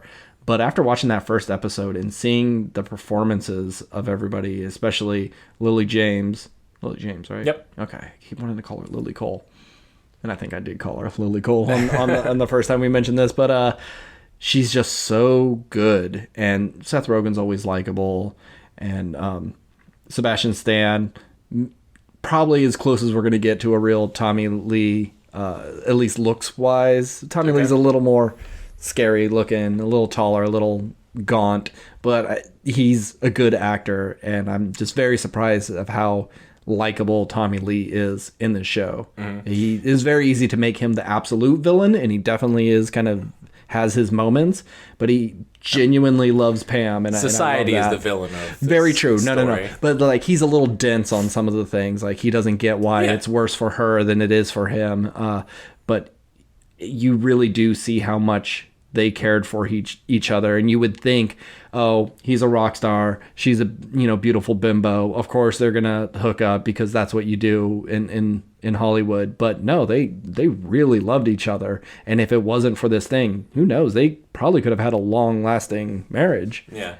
And I think the show did a good job of explaining kind of like why Pam Anderson would be into him. And don't get me wrong, like, yes, rock stardom I'm sure has plenty to do with it. Sure. But assuming that this is accurate in terms of the show, like growing up in Canada, and like she had boyfriends who were very much Tommy Lee-esque. So it's like, this is her type, just famous. Yeah. So like you have a little bit of her origin story of growing up in I think a trailer park kind of scenario. I could be wrong. Going to like high school football. It's like being the pretty girl in town. Like she was just the prettiest one in town, and then getting the modeling job and like that long. Just from being on like a big jumbotron, like saw in a crowd, some cameraman said, let's zoom in on that pretty girl, and then gets a contract off of that, then goes to Playboy after that. And so like it made sense why those two ended up together, not just because, oh, you're famous, I'm famous, let's get together. It's like, oh, you're just my type kind of thing, and his type was just woman. But yeah, I love their relationship and how supportive they were, and even when they were like angry, it was always like they always tried to work it out. I mean, mostly it was just Tommy Lee apologizing because 99% of the time he was wrong, because he, like many men, is just dumb and don't understand from anyone else's perspective besides their own. So that hit home. But I can really relate how dumb this guy is. Yeah, for sure. And I think in my limited experience, because I was 5 or 6 when all this was it 95, 96? Yeah. So I was 5 or 6 years old when all this kind of stuff was going down. So I don't remember Tommy Lee or Pam. I didn't really grow up on them. But in the limited stuff I have seen them in, I was like, oh, I feel like these are good. They're doing a good job capturing them. Like I think Sebastian Stan probably deserves more credit than he's getting, because I think he was great. Yeah, I think it's just like she's such a standout because she nails the voice and the mannerisms that it's easy to look at him and just go, oh, that's not hard to do. Plus, like, it's hard to kind of like that character when he's kind of so much a douchebag. Like, I think most people who would meet Tommy Lee in real life at that time would go like, well, fuck this guy. It doesn't matter how. But that's because no one knows how sweet he is to Pam. Yeah. Except for, I guess, his bandmates and stuff, like people who are close to him. But like everyone outside, like I don't think he ever had like a real positive interaction with any fan of the person. It was always just like, no, dude, like get the hell away from me. Yeah. But a lot of the times, the fans are the ones that are like pushing his buttons. Right, 100%. Yeah, the fans aren't always super nice to him, or like they would start out being nice, and then it was just. Yeah. Oh, an unintentional comment that he would take the wrong way. And I love you. I love your music and stuff. And this new porn that you released is the best thing you've done since this song. And it's like, well, 1, I didn't release this. This was taken from me. And 2, it's the best thing I've done since my first album. I haven't done anything. It's like this backhanded compliment that the fan thinks like, I'm really showing how appreciative I am of you. But it's like, no, you're just telling me I haven't been good in years. Yeah. And the only thing that I have of worth is my giant penis. Which I didn't expect a talking penis No. in this. I wish there was more of that. I thought there was gonna be. Yeah, not necessarily a talking penis, but more of that surreal stuff. Like, Yeah. you know, not that I'd want her talking to her boobs or anything, but you would think maybe she would have a situation where she's talking to one of her movie posters or something, and she's having a reflection on that. But that was like the only moment that it got a little super surreal. Yeah, but at the same time, I feel like that might be exclusively. The reason that's done is like that might be exclusively like a man thing. Yeah. It's just like, oh, I hey, think little with my buddy, like, I dick- need you to like wake up, my man. You know, we got work to do. I'm always thinking with my dick, and Yeah, so I got to confer with my dick when it comes to getting married. No one's like, well, my boobs made me do it. You know, they don't really talk. These things have a mind of their own. But like, if there was a scene where like they were laying next to each other naked, and then like they were asleep, but the boobs and the penis were awake, and so they were having a conversation, I think that'd be kind of fun. Wow. Yeah, that could- oh, that's funny. Yeah, I think that could have been like a real cute like sausage party kind of moment, you know? Real touching moments between boobs and Yeah, the penis. just like, psst, hey, Dick. Yeah, boobs? I miss you. I miss you too. Hopefully tomorrow I'll see, you know, Tommy, whatever. We'll write that scene. Okay, yeah. That'll be our SNL sketch. We'll pitch that Okay. X-rated sketch. But yeah, I was surprised that there was just that was the only scene that did that. Voiced by the great Jason Mantzoukas, who I'm always happy to hear his voice or see him in anything. And the moment one syllable comes out of that penis, I knew exactly who it was. Yeah, It's one of the most distinct voices in Hollywood. Yeah. Seth Rogen, I liked that he was a sleazeball, but he was a sleazeball who like didn't drink. He was very like I think he didn't drink, but he was very into like Religions and religion. He was like he was a different kind of scumbag than we Sure. normally see. Like, yes, he used to be in porn, but but it was just a fill-in thing. It was You a know, fill-in it's not like thing, he was a star. But he kind of like he knows a lot about all these different religions, and he can kind of use it to justify his shitty behavior in any sort of situation. Not that he does that a lot, but that's what I kind of got the feeling for, that he knows so much about everything that even if he did this bad thing, it's like, well, this is karma, and I'm just playing my part. Yeah.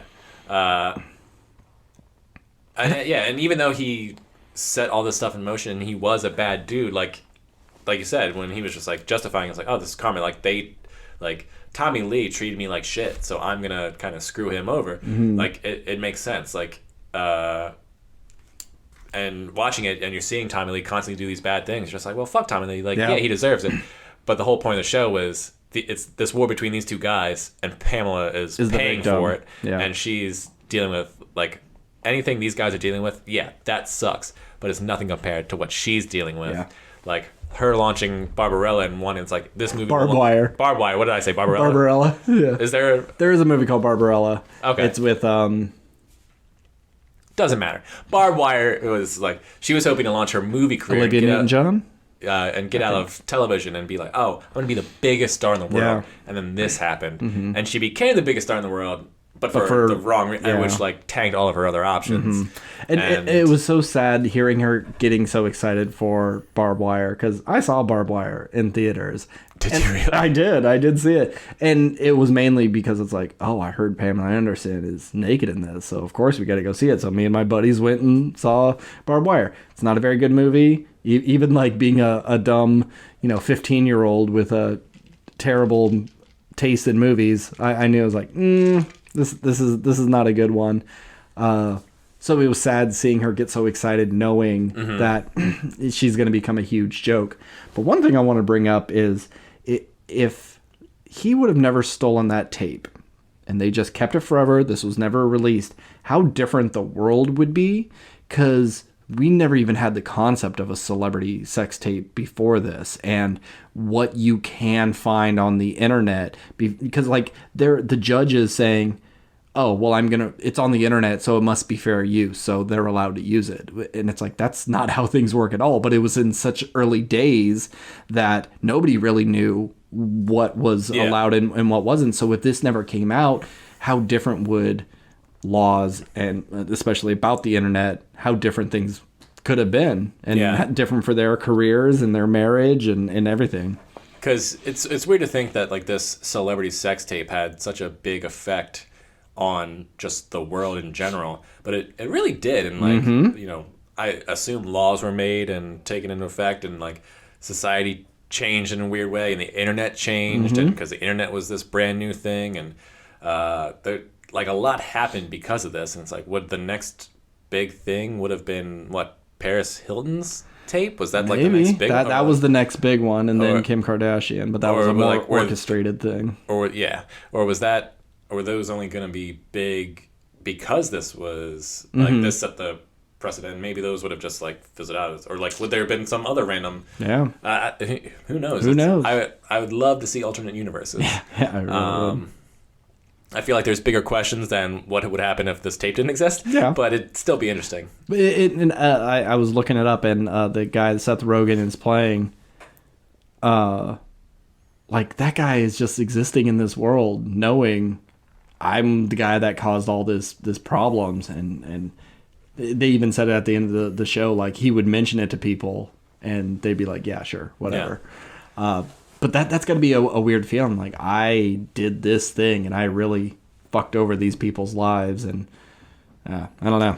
Yeah, like, it's not, I mean, it's 20 years ago, 25 27 years ago.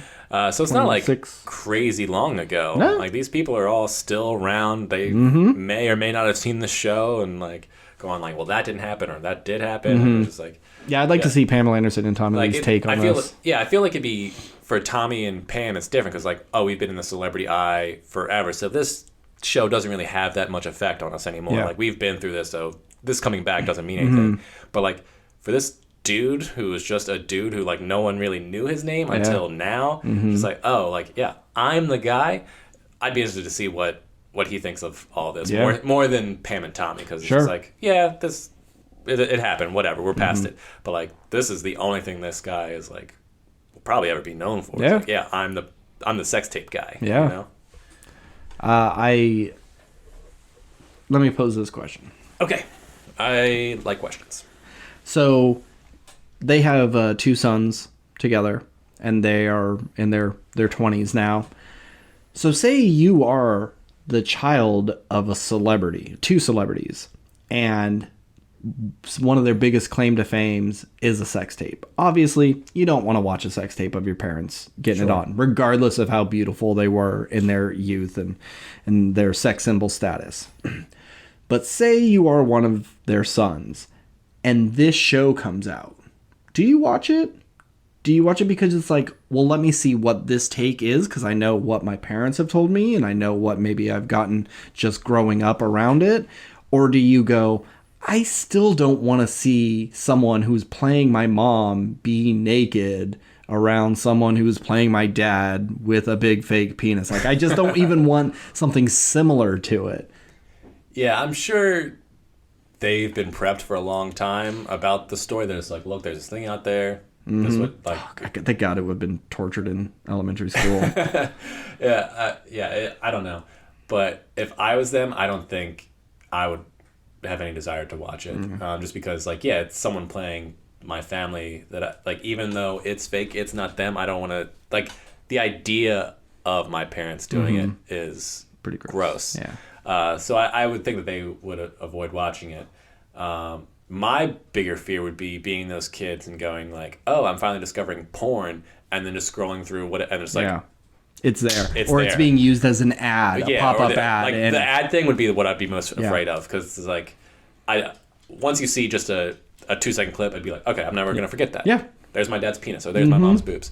This is gross to talk about, but yeah, if I was those kids, I would have a hard time finding the strength to, like, go on the internet. I guess if it was a different subject matter, it's easier. It's like, oh, I know my dad created the atomic bomb, but he was so quiet about it. Oh, here's a movie about it. I'm going to learn about my dad, something that he never wanted to talk about. But it's another story when it's like my mom getting dick down. Yeah, it's like, I could watch a war movie based on my dad's time in, Vietnam or whatever, where he was just like, oh yeah, he was part of this secret group and he didn't talk about, but he, like, massacred a village of like innocent people. It's like, I could probably watch that movie and go like, man, my dad was a piece of shit. Yeah. But I'm gonna watch the show where my mom gets gets slammed. Yeah. No thanks. No. I'd rather I'd rather go to war, like actual war. Yeah, I highly recommend Pam and Tommy. Yeah, it was a fun show. I really liked it. And short and sweet. It's like 8 episodes or something. I think they're all big not boom. even full hour long episodes. 30 minutes. They're at 30 least to 45. 45, yeah. So that's good shit. And our last show we want to talk about, Euphoria season 2. One of the biggest hits of HBO right now. Like it's like their number one thing, which is so strange for something that is a little trashier and not a huge special effects spectacle. Yeah, HBO known for Game of Thrones, The Sopranos, The Wire, 6 Feet Under, hallmarks of like great television. Yeah, and then here's this show about sexy teens. It's like this show is just an R rating away from just being a CW show. Yeah, but it's the best CW show ever made. Mm-hmm. Yep. What do you think about this season compared to season 1? I like this season better than season 1. Oh yeah, I think so. Yeah, season 1 is really good, especially because it's very Jules heavy, and Jules is one of my favorite characters, and also Kat. There's a lot of good Kat stuff in season 1, but this season, some of those characters kind of take a step back, and we get more Lexi, and we get more Fez, and it proves that Rue is an absolute garbage person, and my least favorite character. I mean, Zendaya is amazing in this role. Like, yeah, she deserves the award. She's crazy she's fantastic. good. But I hate Rue so much. She's so selfish and manipulative, and I was hoping she would get hit by a car in that scene when she runs away from her family, but unfortunately not now. Yeah, there's always every year on the shows there's always an episode or two that stands out where I'm just like, man, this is special television. And last year it was the finale of Dave season 2. That was last year, correct? Yeah. And also the I believe it might have came at the tail end of 2020, but the solo episode with Zendaya and Ali in the diner, that might have been like December of 2020. So I can't remember if that quite hit 2021. Yeah. But what a phenomenal episode that was. Like, Euphoria is making episodes of television that are the best episodes of television that no one, I feel like, is really giving credit to, because they're just looking at the show as a whole, or they're just like, oh, Zendaya's good, but I don't like how they're sexualizing teens, or whatever. Like, everyone's ignoring the fact that, like, how well made this show really is, because they're just so distracted by the content. But like, I feel like the writing's great, the directing is probably some of the best of just anything going on right now. The editing and music choices. Yeah, I forget the guy who's in charge of music, but he's phenomenal. I love. Yeah, the show is so well made all the way around, and I think people are just like, talking. They're just talking about the wrong stuff. Yeah, if your main thing is Sydney Sweeney gets naked too much and they're exploiting her, I don't like this show. Like, I get that concern, but that's just a small part of what this show is. I think that's the titillation that they have drawn people in. Yeah, I feel like that's the up and coming star. That's the HBO part where it's just like,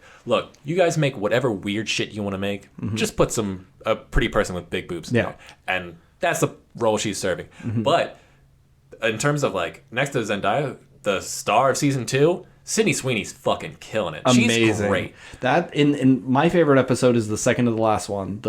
I'm assuming, is that what you were getting to? You were saying, like, oh yeah, I'm sorry, I got off track. No, the episode where it was Rue on the run. Sure, good episode, but because of my dislike of her, it was just like, I hate her. It's a frustrating episode because she's the one you're rooting for, and she's doing, like, every 2 minutes she's making another bad decision. Yeah. So yeah, from a frustration standpoint, there's nothing worse than that episode. But from a just incredible, well-made episode that is just, I love that episode. I think it's the best of the year. My favorite is Lexi's play. Lexi's play is great. It's such a funny. I mean, one, no play, no school play is gonna have the budget. Well, can we just save the play for the last? Because Sure. I have a million thoughts about this play. Okay, but I wanted to touch on like Sydney Sweeney being a great actress. When she comes back from the bathroom at the end of that episode and she's looking through the glass like a velociraptor in Jurassic Park, I just wanted her breath to fog it up. But the look she gave was so scary. This woman is nuts, and just to like add to it, all the faces Rue was making, like looking around, and her expressions were so funny. I like to see Zendaya do more comedies because Yeah. she clearly has the chops for it. She really does. Yeah, my favorite line I think this season came from Sydney Sweeney in one of the early episodes where she's getting in a fight with what's the tall handsome guy's name? Nate. Where she's like, "Oh, you want to see crazy? I can be even crazier." And he's like, "That's not something to be proud of. What are you talking about?" You think Maddie's crazy? Or Yeah, Matt. yeah, you think Maddie's crazy? I could be crazier. Yeah. And Justin's like, "Well, that's not something you should be like impressed with. Like, you're insane." I really thought that was funny. And what's his name? Jacob Elordi? Elordi, yeah. Yeah. Scumbag. So good at playing a scumbag. You really hate this guy in every scene he's in. Even when he's doing like nice things, you know he's a bad dude. And when he showed up to Cassie's house to like get the tape back. Jesus Christ. And it's just that shot of him in the mirror waiting in the shadows. It's like horrifying. Jason Bateman, American Psycho kind of stuff. I would say he's worse. Patrick Bateman. Jason Bateman is Damn it. Arrested Development. Patrick, I always do that. Yeah. Yeah. That's funny. Yeah, I think he's way worse in season 1. This season, I think they did a better job of kind of not making him likable, because from the get-go, he's like, I know I'm a piece of shit. Yeah. And I like that when he gave the tape back to Jules, she's like, "Oh, is this you trying to like make amends?" He's like, "No, I just hate my dad." And Yeah. it's like, I'm not a good person. This is just for you. Yeah. But they do definitely a better job of like going, okay, I kind of understand why he's the way he is, and the stuff with his dad's great. Yeah, the flashback when his dad was young and his mom were young. That could have been a movie on its own. Yeah, That's a great story. episode. His dad's breakdown in the living room, like that's all good stuff. All the kind of new characters, and by new I mean obviously they were all in season 1, but characters that didn't get to shine in season 1 who got to shine in season 2, all great stuff. I really loved all of it. I love the Fez stuff. I love Lexi's my favorite character on the show solely because she's the only good person on the show. Yep. But come on, tell your sister, tell people that what the show is about, and don't just ambush them, because like they're sitting there like, is this fucking play about us? Like they had no idea. That's not cool. She really should have let them know and just said like, you may not like this, but this is what it is, and it's gonna happen no matter what. But just to blindside them, not cool, Lexi. Yeah, if she just like kind of put it on and you didn't have a scene where she was kind of talking it out, you would have been like, oh, well, that's fucked up, but, maybe this was the point she wanted to blindside them. But the fact that there was a scene where she's like, Fez, I think people are going to be upset. Like, I don't know if I should do this. Yeah. And he was just like, I don't know, man, just do it, whatever the fuck, who cares? But it was just like, so she knew it was a bad idea. She just wanted to do it anyway. So I was like, oh, come on, Rexy. But that being said, before we get into the play, do we have anything else we want to say? Fucking Ashtray, man. I mean, that whole backstory of Fez when he was younger and how Ashtray came along, all that stuff is really good. But come on, little thug, like just cool your jets. You don't have to murder instantly. Like let Fez work things out, and then when a killing needs to happen, you could jump in. Yeah, I think this is the weakest part of the show is Ashtray and Fez's dynamic. I like them together. I like that Fez is like kind of the, older brother, father figure. Like he's sweet, but is in this dangerous world meant for bad people. And then here's Ashtray, who like doesn't even speak because he's a fucking stone cold killer. I like little tiny killers, so I like that aspect of it. But because he never speaks, I can't connect with him, so I don't like him as a character. He does have a few lines. I know he does. But yeah, very rare. But to me, this whole thing with Ashtray just seemed like, well, we don't know what to do with him, and he pretty much only exists because we can't have Fez kill people, because if Fez kills people, then that gives reason to not like him. Yeah. so we'll have this little psycho do it. But we also don't know what to do with him, so we'll just kill him off. Yeah. So I'm glad he's gone, but I'm interested to see what that dynamic does for Fez in the future. Yeah. And because I mean, Fez is definitely going to jail for at least a little bit. Something, yeah. I mean, he definitely has the evidence to get him out. I don't think he's going to be in for long. Probably not. But if you told me it's just going to be, all right, next season's 6 months and he's just getting out, like, Sure. he's definitely going to go for some amount of time. I just don't think it'll be very long. And what's the name of the woman that was staying with them? I forget her name. Yeah. She's so funny. Like, Yeah. I was surprised how much I enjoyed her on screen. Like, she's kind of horrifying to look at because she just fucked her face. Those lips are way too big. They're a little silly. But it works for this character. Yeah. And she's just kind of completely clueless. Yeah, when she showed up in the first episode and she's just some heroin addict person who just seems so dumb. Like, ugh. Like, when she when she showed up to live with him, I was like, I don't want to see this chick like, hanging around. But by the end, I was like, she's great. I'd be happy if, like, I'm glad that they didn't hook up either. It was just like, I'm just looking out for you kind of thing. I really thought... I just like their friendship now. Yeah. If it's kill Ashtray and keep her around, I'm okay with it. Yeah. I thought, like, she would have tried to, like, make Ashtray like her more and then, like, maybe sleep with him to try to do... Well, not so much that she was trying to get Ashtray like him. I just thought Ashtray would be like, you want to? And here's like, my chance. All right, whatever. Yeah, I'm a fucking heroin addict. I don't care if I'm sleeping with a 12-year-old. I was waiting for Fez to, like, come home one day and be like, yo, Ash. And then it's like, where the fuck is this guy? And he opens the door and then she's, like, blowing him or something. Yeah. I was waiting for that scene, but I'm glad, pedophilia didn't happen. Yeah, we have the sexualization of, like, quote-unquote high schoolers. I don't think we need, child molestation. So I'm glad that scene didn't exist. I was just surprised it didn't, to be honest. Yeah. Kat, what a turd. Yeah, what a turd this season.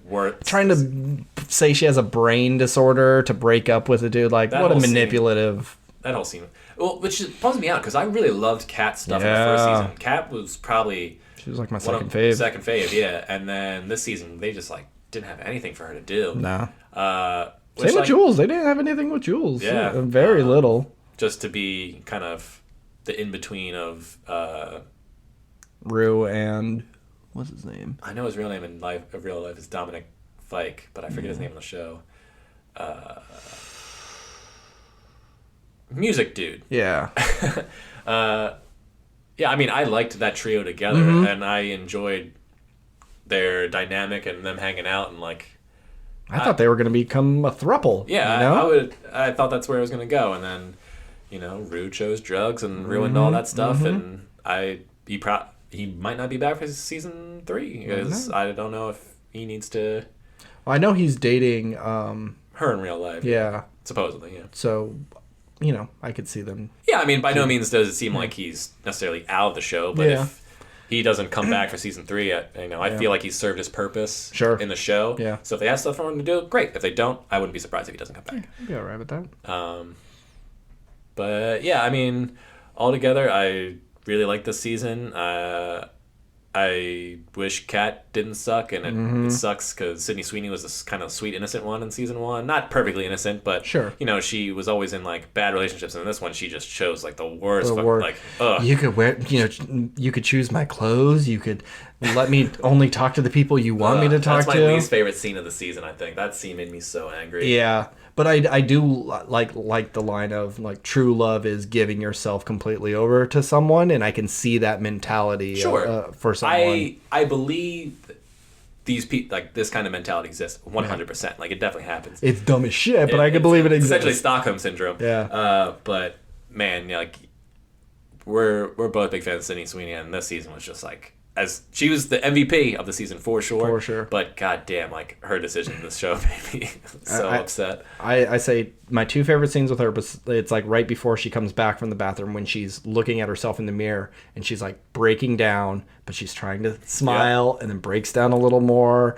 and then smiles at, like, amazing range just with no dialogue. Fantastic. And then I think one of my funniest scenes in which she's doing herself up to make Nate notice her, and they're all in the bathroom and they're asking him, like, are you gonna audition for Oklahoma? And it's like, do I look like I'm in Oklahoma? I'm like, is that a good or a bad thing? Like, bitch, you better be kidding.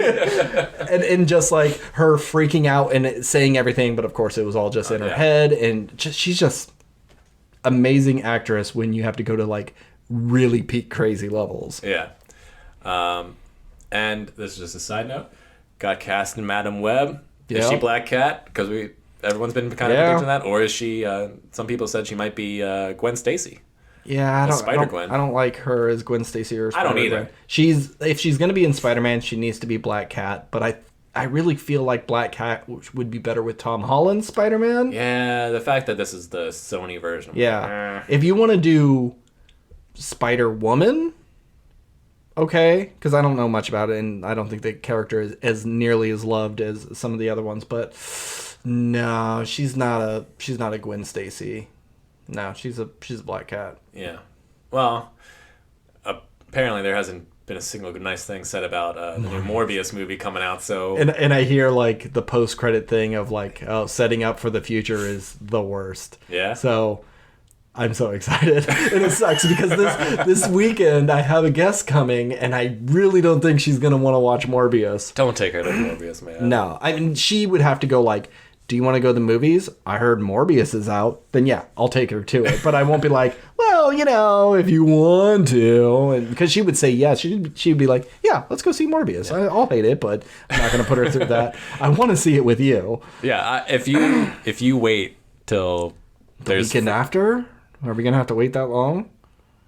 Because otherwise it's like... I mean, if there's like an 11 o'clock show on like a Tuesday, I'd be willing to wake up for that. But you would have to get up early and then go to work directly after. Which I've done before. Yeah, because you have to be at work at, what, 3:30? 3:30, yeah. Yeah, if we can get to it has to be like an 11 o'clock or earlier show for it to work for me. Which I don't know if those exist on the weekday, but if those happen, I'd be willing to do that for you. We'll plan that because... I would never pay to see Morbius, but you kinda... but I have to at this point. Cool. I can't wait for that fucking train wreck. Yeah, anyway, Morbius. So, all right, let's get into the play, the big crescendo of this season, and then we'll finish off with some Oscar stuff. Okay. So I loved these last episodes. I think it was like essentially a two-parter, right? Pretty much. With the play. But I love... This is some great camera work. I love the camera work in these episodes because, like, them being on stage and then, like, where the actor was supposed to come out, the stage actor was supposed to come out. It was the actor who, like, the real person, and then the camera would pan around, and it was like now in their house, and then this was a real memory, and just all those transitions in that were so cool. Yeah. And seeing how Lexi's interpretation of these events, and just seeing an audience react to these things that like actually happened, while also cutting to the people who she's writing about, and they're just going like, what the fuck is, like, seeing the real people being so angry while the audience is just loving it in a totally different context. Also, the mom was hilarious. God, so funny. I love Lexi and Cassie's mom. Just like through the entire series so far, she's been kind of a bad mom. She let like Nate's dad berate them to try to get them to squeal, and lets her like go to these college parties, and she's always got a glass of wine in her hand, so she's just like this drunk single mom who like doesn't seem like she's just there to keep her kids alive essentially until they're off. Rue comes in and calls Sydney Sweeney like, oh, you've been cheating or you've been sleeping with Nate and stuff, and she doesn't do anything to try to stop the situation. She's a bad mom, but she's a fun mom. Yeah, she's the fun mom. And like, oh yeah, she throws the party where all the kids get drunk, and she's like, if you tell your parents, we're gonna have a problem. You're never gonna come back to this house. Yep. But like her being at the play and like just laughing, going like, oh, that's me. Like she loves that she's being portrayed as like this drunk, silly mom, this comedic relief character. Yep. And she's like, I'm so proud of my girl who put on the show. Like I loved her in these last two episodes. I don't know if you remember, but like she's been in a bunch of stuff, but she's Frank's like go-to prostitute from It's Always Sunny. It's like, oh, what's going on, baby dick? Like that's her. That's how I always remember her. He's like, baby dick. But anyway, I also have never been more frustrated watching a show than these last two episodes because, one, what fucking high school would put this on. Like, No. there had to be some checks and balances. Like, even if this was an art school, which it's not established, No. it just seems to be a public school. But it is California, so... It is California, so they're all essentially art schools. But it's like, what school would read this script and go like, all right, cool, put this on? Yeah. But, okay, that's my thing. Maybe they're just like, oh, we're fine with students doing free expression. They can curse in the show. It's not like there's actual nudity or anything. It's we're fine with it. But the budget of this fucking show is more than any Broadway show I've ever seen. I've seen quite a few Broadway shows. Yeah. Like rotating like lockers. Which was the coolest set piece. I love that. I love that kind of stuff on stage. But yeah, like there was 30 different set changes. Yeah, you see the background. They're like all running around like, how big is the crew for this thing? Yeah. Like you have 20 actors, then you have all the lighting people and all the set people.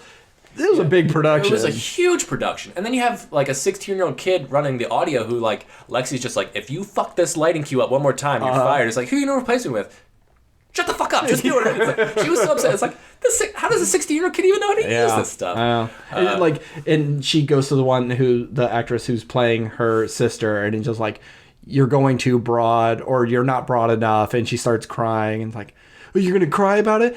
The director gives you a note, you take it, and you move on. And it's like, okay, you're 16 years old. How are you this pro in Hollywood? Yeah, I mean, I loved this was previous episodes back where they did sort of the like documentary, like we're interviewing you about like your production and stuff. So like, good. I love that thing. Like I love all the breaking of the fourth wall. Yeah, I love the surrealism of that. But like her just being like the sweetheart in all these episodes, and then just being like a total fucking dictator as a director was interesting. But yeah, it just the whole production was just ridiculous to me. And if the idea was, oh well, maybe it's not as big as you think it is. It's just we're doing this for the sake of like the show, and the show's so surreal. It's like you never know what's quite real and what's not.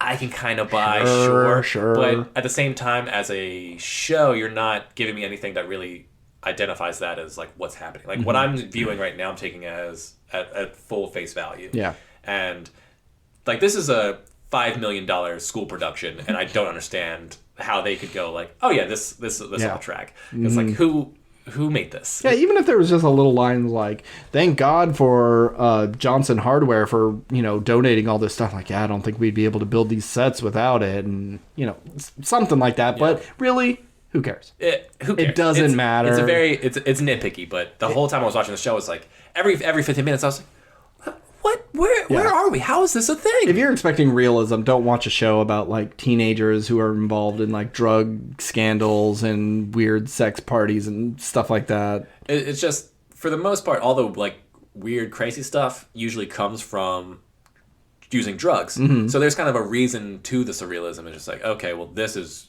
happening because my brain is fucked up on drugs.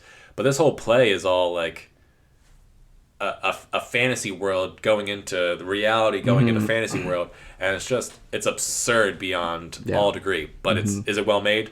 1,000%. Yeah. It's fantastic television, and I wish more people would talk positively about it and not so much like quote unquote controversy. We're not even going to get into it because I don't care to talk about it. No. I have no interest in it.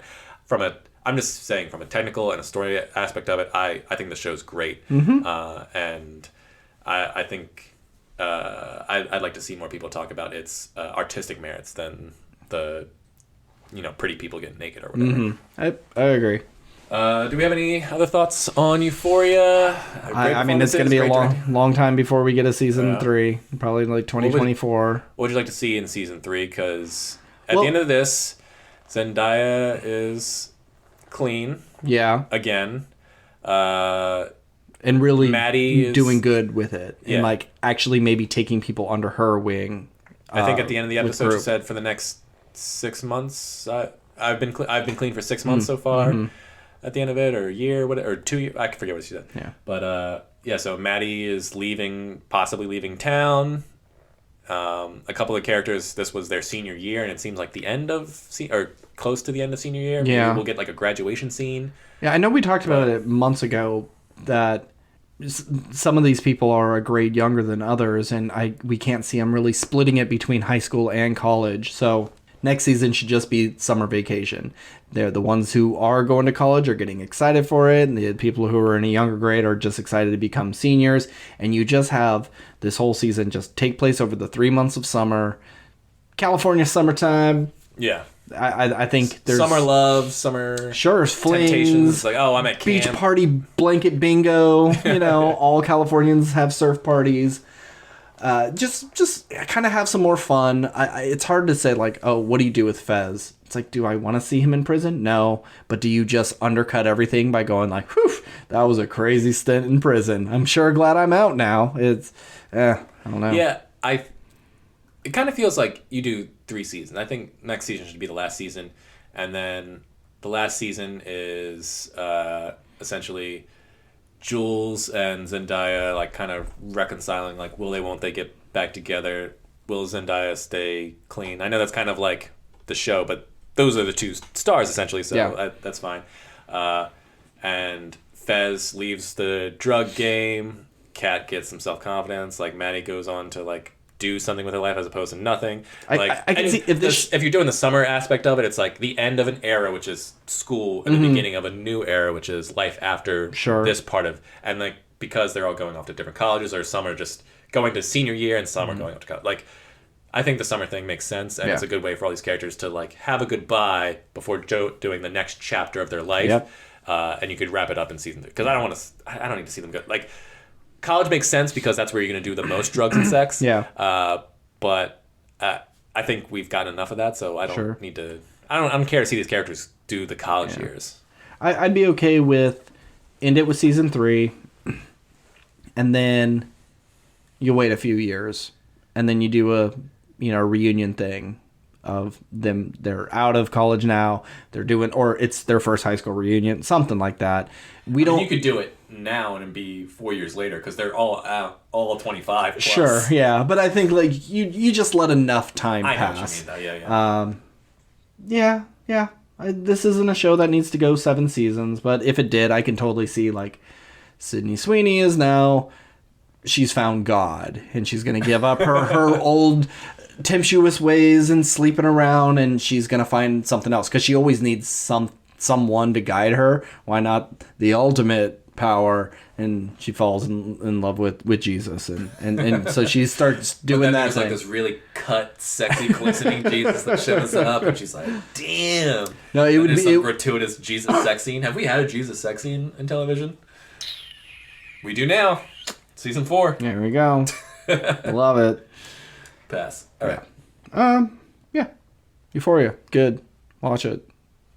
Sexy and super horny and great music and great editing. I would cut that sexy horny part. But it is very sexy and horny. All right. So. Big topic of the night. Yeah. Woo! Oscars. We are recording this on March 20th. Well, directly after the Oscars. We got done watching it. We're here now. Yep. Lots of... Well, not lots of surprises, but some surprises. Some surprises.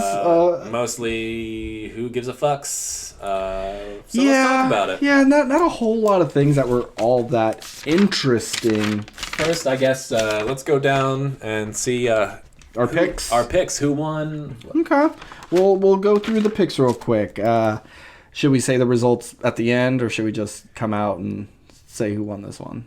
I don't think we need to go category by category. I think it's just like, oh, well, if you listen to our previous podcast, we chose blindly, like you and I did zero research. Very little research. We had seen some of the movies. We had not seen quite a few of them. Mm-hmm. I've seen 5 of the 10 movies nominated. You've seen... Maybe 3. 3? Yeah.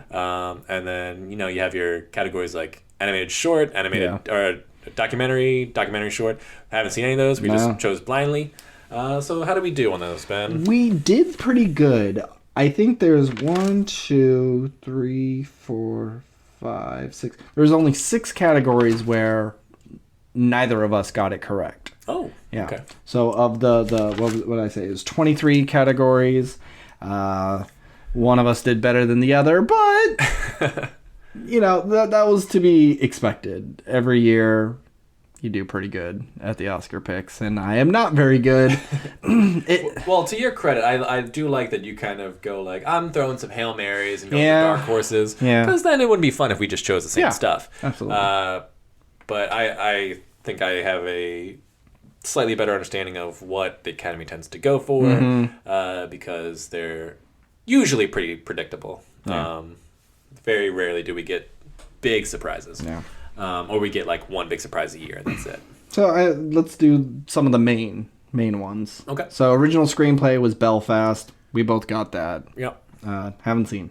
Adapted screenplay, I got that. Coda. One of your big picks was Power of the Dog for a lot of these categories. And Yeah, in the brief knowledge I've had of the Academy Awards and the talks I've heard about it, it just seemed like it was all about Power of the Dog. Power of the Dog was a big front runner. It's the only reason I watched the movie on Netflix. It was like, oh, Power of the Dog is fucking taking everything this year. Yeah.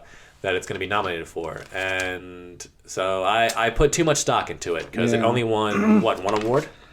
Or two? It was nominated for 10, I believe. I don't think did it win any? It won director. Jane Campion. Oh, that's right. Yep. So I think that's the just only the one. Yeah. But the movie podcast I listened to kind of said, like, I guess it had lost some steam in the past couple of weeks, and Coda really picked some up. Yeah. And But that happens a lot where it's like, this is the front runner, and then people kind of cool on it, and some dark horse comes up, and, oh, maybe that's the one. it's the La La Land Moonlight thing. It's just like La La Land was, I think, kind of like the front runner for a while, and then it's like, oh, but Moonlight, though, and then Moonlight swooped in and got it. Yeah.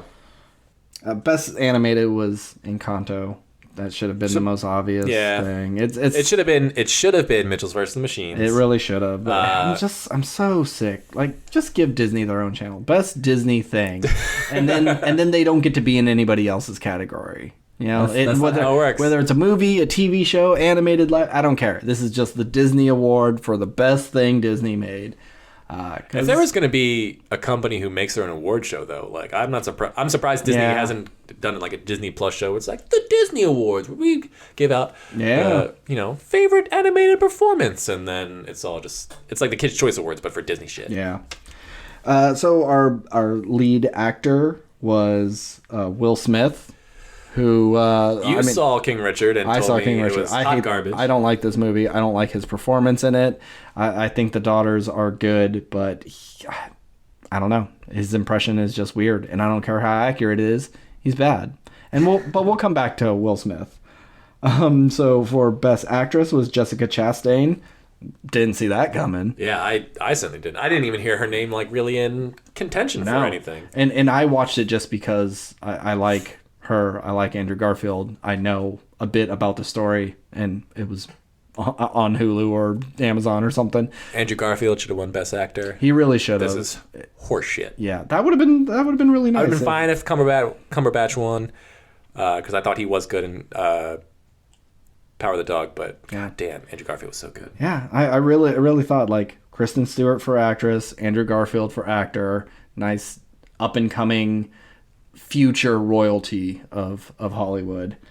And as you said, Power of the Dog won Best Director, and Best Picture was Coda. And we got, Belfast won for writing, and so it's like some of those movies, a little bit of everybody got a little bit of something. Dune probably got the most technical things. Yeah, usually with the Oscars, I feel like they definitely try and space out the awards as much as they can, with the exception of, like, if there's, like, one big budget blockbuster thing, like your Lord of the Rings, your Dune, your Mad Max, there's usually one big one that takes all the technical stuff, and then they kind of spread out the other awards to make everyone feel good, I guess. I don't really know. But it looks like 6 for Dune.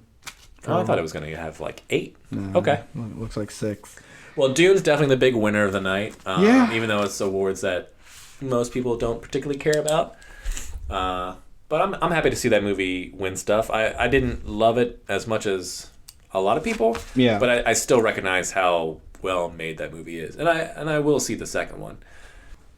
my only note about Dune at the Oscars is Timothy Chalamet put on a shirt. You fucking weirdo. Yeah. We get it. You're handsome. Well, I'm jealous of your hair, but just put on a shirt, man. Was it last year or the year before he showed up in like a gas station attendance? That was at the Independent Spirit Awards. Oh, okay. I think that might have been a couple years ago for Call Me By Your Name.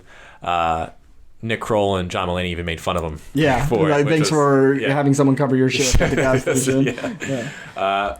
It just Hollywood fashion icon shit just kind of frustrates me. Yeah. But, if someone paid me $1 million to wear some stupid fucking outfit, your boy would be there. Yeah, I'd wear the puffy shirt from Seinfeld. Yeah, exactly. Okay. So I get it, man. Whatever. What do you think of the three hosts? They didn't do a bad job. I was surprised to see Regina King be one because she's not like a comedian. She's not she's like a comedic your actress. Yeah, comedic actress, but not your standard comedian. And like that's a Tiffany Haddish position. Yeah, like, why not? And her? I don't think did she have a movie out this year? Did she have any? Was she in something like? Because I mean, I had no problem with her doing it. I think she did a good. Like her bit with Josh Brolin and Jason Momoa was kind of funny. I went a little long. But they were not the weakest part of the show. No, but some of their bits just went on a little too long. So I would have been okay if it was just they did the opening monologue, they did a closing monologue. That's it. Just no, you got to put Amy Schumer in a Spider-Man costume and lower her from the ceiling, spraying silly string. Yeah, it's like anytime the host, and this is any host really. I guess unless you're Anne Hathaway and James Franco. If you're a comedic host, like I never disliked any of the hosts. It's just sometimes you saw too much of them, and I know I'm here to be the filler while they set up for a thing. Sure. I get it, but part of me just wishes like this show is already 3 hours. This show was pushing 4 this time around, and they cut. Then they were cutting stuff. I don't know how it lasted so long. Yeah, those goddamn musical numbers. I'm telling you, get rid of those fucking musical numbers. Yeah, so hosts were fine, but cut them as much as you can. Musical numbers, there was a time where I liked actually seeing the musical numbers. Now that I'm older, I'm just like, I want to go to bed. Cut them. I don't need, like, make them the red carpet, the hour, like, because they do hour-long, multiple hours of, like, red carpet coverage before celebrities even, they're 3 hours away before they even walk on this thing. And they're just talking about the performances or whatever and interviewing, like, the gaffer who was on set was like, I can't believe the performance. It's all just celebrity jerk-off stuff. Yeah. Like, just go like, all right, we'll tune in an hour before the show and see all these performances live and see and you could do some more fun things. You could have the host do some banter with some celebrities. Like, you could make it fun and have those performances so they can shine, but not during this 3 pushing 4 hour I keep saying podcast. Everything's a podcast. Everything's a podcast now. Yeah. So cut the musical numbers. Like I was saying, you just perform all of them at the same time. Not over each overlap. Just 5 orchestras going nuts. Yeah. But you just get someone who can blend one into the other, and they just all perform, and you do a little remix that has all of them at one time. But to come back from a commercial, listen to the host, introduce another host who introduces the music, then to go back to commercial. It's like watching fucking Saturday Night Live. The music parts are the worst part of Saturday Night Live, and it's like you have all this time and this huge chunk in the middle is music and commercials, and it drives me nuts. Yeah. So should we talk about the big thing that I'm sure there's going to be tons of articles? I bet if we pull up Google right now, it'd probably be one of the top. I mean, I don't think. What else is there even to say? So we watched the unedited footage of what we'll call the slap. And man, that made me feel super uncomfortable. Yeah, because when we watched ours, it was shot like directly behind Will Smith, and it looked like a fake slap. Yeah. It looked like a staged thing. But so I thought, we thought this was a bit, and then it just kept cutting. And then they cut the audio, and you can see Will Smith moving his lips and being very angry about something, but we couldn't hear anything. And it's like, oh, this must be. And Chris Rock made a joke directly afterwards, so it's like, oh, so I guess there was a bit, even though Chris Rock's face kind of said like something's off here. Yeah. So the whole thing was just like, weird, or if like the bit didn't go quite right, so they just had to edit around it.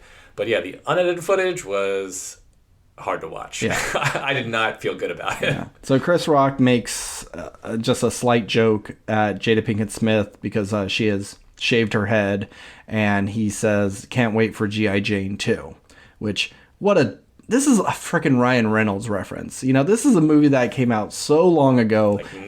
Usually I'm pretty good at this. I'm going to say 94? 95. Yeah, 90, somewhere around 95, there. 97. It's just like, and that was the big thing. It was like Sigourney Weaver shaved her head for Alien 3. She got a ton of money. Demi Moore shaved her head for G.I. Jane. Like, oh my God, I can't believe a woman shaved her head. That's like her whole beauty. So it's such a low-hanging fruit joke. And I guess it's because you said she has a condition? I never said anything like that. Did what you are say talking that? about? Didn't you just say that earlier? That she has a condition? Maybe that was in the text. But she may have an actual like medical condition. That's why she shaved her head. But no, I don't remember saying anything. Okay. Well, I just assumed it was for a role, or because she just it was just a choice. Who and cares? she has like short hair in the yeah. Matrix and stuff, so it's not that big of a deal. I mean, I will say that the joke itself, I wouldn't say was offensive. No, Or I don't think it was. I mean, at best, it was like. I wouldn't even say it was mean. It was just like, it was just like, your wife's bald, but that's not a insult. It's just I notice your head reminds me of a movie where another woman was bald. Yeah, if he was made a comparison to some freak show thing, something that was, or like even if it was like a weird Minority Report. Yeah. What were they called? Oh, hey, Sinead O'Connor, thanks for sitting next to Will Smith. Like, I mean, clearly it's like, it's not so much like I'm making fun of, it's like, yes, I'm making fun of your hair choice, but not because it's bad, it's just because it's uncommon. Yeah, it would just be like making fun of Timothée Chalamet for not wearing a shirt at the Oscars. So after he makes that, Will Smith walks up on stage, slaps Chris Rock, and he's like, oh, goddamn, Will Smith just hit me. And Will Smith says, keep my wife's name out of your fucking mouth. And then Chris Rock kind of like backpedals a little, like, okay, I won't. It was just a joke, dude, like trying to calm the whole thing. And then Will Smith says again, keep my wife's name out of your fucking mouth. And then there's Chris Rock is like, well, that was one of the greatest moments on television. Yeah, there's which like great for him for like keeping it together like that, kind of like recognizing like this is going to be a big fucking deal. Yeah, but it could have been a lot worse. If it's like, would Will Smith have done it if it was Idris Elba who made that joke? Chris Rock isn't a very big man. Will Smith is bigger than him. But if Idris Elba said that about Jada Pinkett, would he have done the same? Yeah. But at the same time, I could see, like, not that this matters at all, but it's like I could see, like, Will Smith, like, maybe smacking Idris Elba, and he's like, but, like, because Idris is so big, he's like, all right, I barely felt that. Yeah, okay, like, go sit back down. We'll talk later kind of thing. Like, he'd be so British about it. Yeah. But there was just this long pause, and it's just this dead air. And everybody there is like, what the fuck? Is this real? Is this a joke? Yeah. And, like, you could see... I believe it was Lupita Nyong'o sitting behind Will Smith, and like her eyes are so big, and she's like, "Holy shit!" Yeah, like this will be one of those moments that like when they do 50 greatest, not greatest, but like 50 memorable moments, Oscar moments. This will be one that'll be remembered forever. Yeah, and we're gonna start seeing parodies of this instantly. This is an SNL sketch ready to go. It'll be the Oscar host. The guests have finally broke, and so it's like you have a Ricky Gervais constantly making fun of people, and then everybody will come up one by one and slap him, and then he'll have to like apologize, and then he'll make another joke and slap him, and then you cut to, and there's a line. Which I feel bad for Chris Rock in that regard, because he's gonna have to eat so much shit. Yeah. For now, I mean, I think maybe it could make a great stand-up bit for his next special if he has one. HBO's calling him right now. Like, can you write a whole half-hour special based on this one thing? Because it just seems so weird. Because I imagine like these two have been friends for probably the past 20+ years. I would think that they've been close friends. But who knows? Maybe there is beef between them. Maybe. I don't know the relationship, but yeah, that was surprising. And then for him to win like 30 minutes later. Yeah, and give some heartfelt speech. Yeah, and his speech was like, I mean, it was long. Yeah. But it was a lovely speech, and he felt very heartfelt, and it was interesting to see this, iconic, like, there's not too many giant celebrities left who were just like, You know, when you think of A-list celebrities, you think of these people, and Will's one of them. Even if he hasn't made the greatest films as of late, but he just won an Oscar. Yeah. And so like, I had no problem with him winning in that regard, like because he's made great stuff for a long time. Sure. And it's like when Leo got it for The Revenant. Like, yeah, he should have probably got it for Wolf of Wall Street, but we made him wait long enough. I don't dislike that he won, but it was just here's this his win is now slightly undercut by this other moment that happened shortly beforehand, and he's talking about like love and care and all this other stuff, and he just physically assaulted another person on camera. And this isn't the first time. There was a red carpet event where it was like a prank reporter trying to get a rise out of people, and like went and kissed him, and he like slaps him lightly, but then he catches himself and he goes like, "Come on, man," you know, like give a smile and a point. But I think like if cameras weren't there, he would have probably beat the shit out of this guy. Maybe. I don't really see Will Smith beating anybody. I mean, I guarantee he could. Yeah. But I don't know if he would like beat the shit out of Chris Rock. I don't know. Maybe hit him one good time. Yeah. Like really hit him, but yeah. It'll be interesting to see how this unfolds. Yeah. I hate that we live in a society that cares so much about this kind of shit. Yeah. Because as much as we love movies and we love talking about them, I don't care about celebrity culture at all. Sure. Unless it's Kardashians, we got to keep up with them. Got to keep up with them, and we just have to work harder, Ben, and our podcast will take off. Just work harder.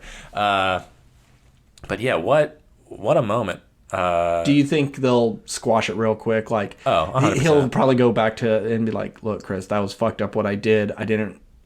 You know, you didn't respect me, and I acted. I guarantee poorly." Will called him like right after the show was over.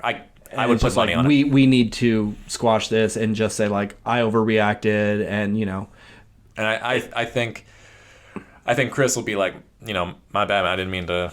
I think it'll be over, and then Chris will come out in the next couple of days and be like, yeah, I apologize or whatever, and Will's just like, I apologize, and then it's old news. Yeah. But it'll still be one of those things that people are gonna make it last longer than it needs to. But I guarantee it's probably over tonight. Yeah.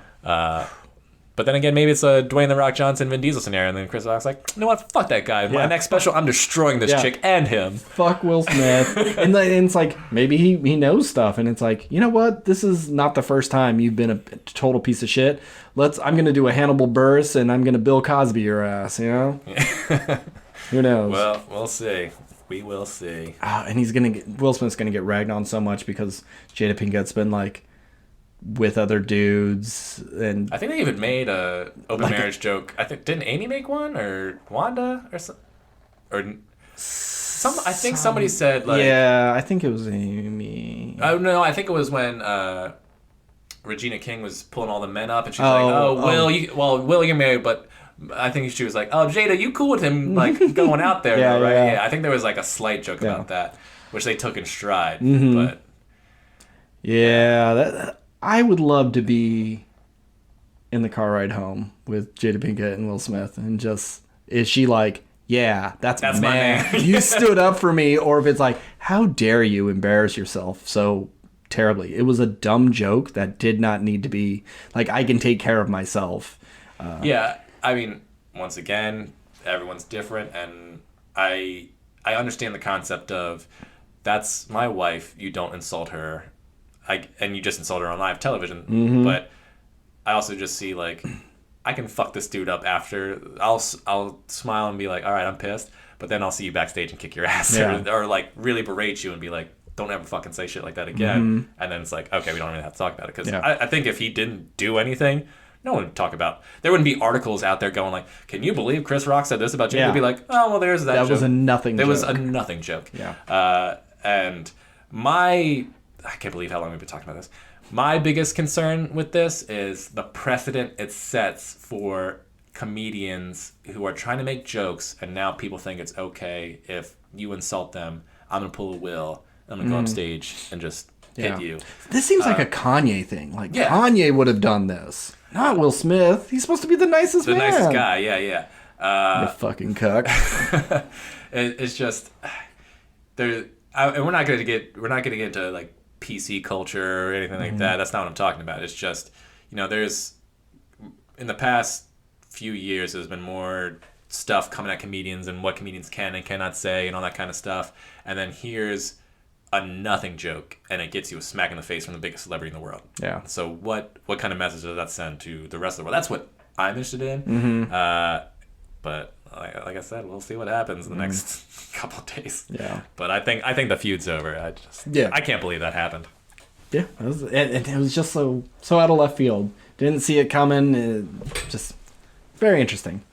But the Oscars are boring, and like most years. So I want to ask, what are some categories that we should add that can maybe make it a little more fun?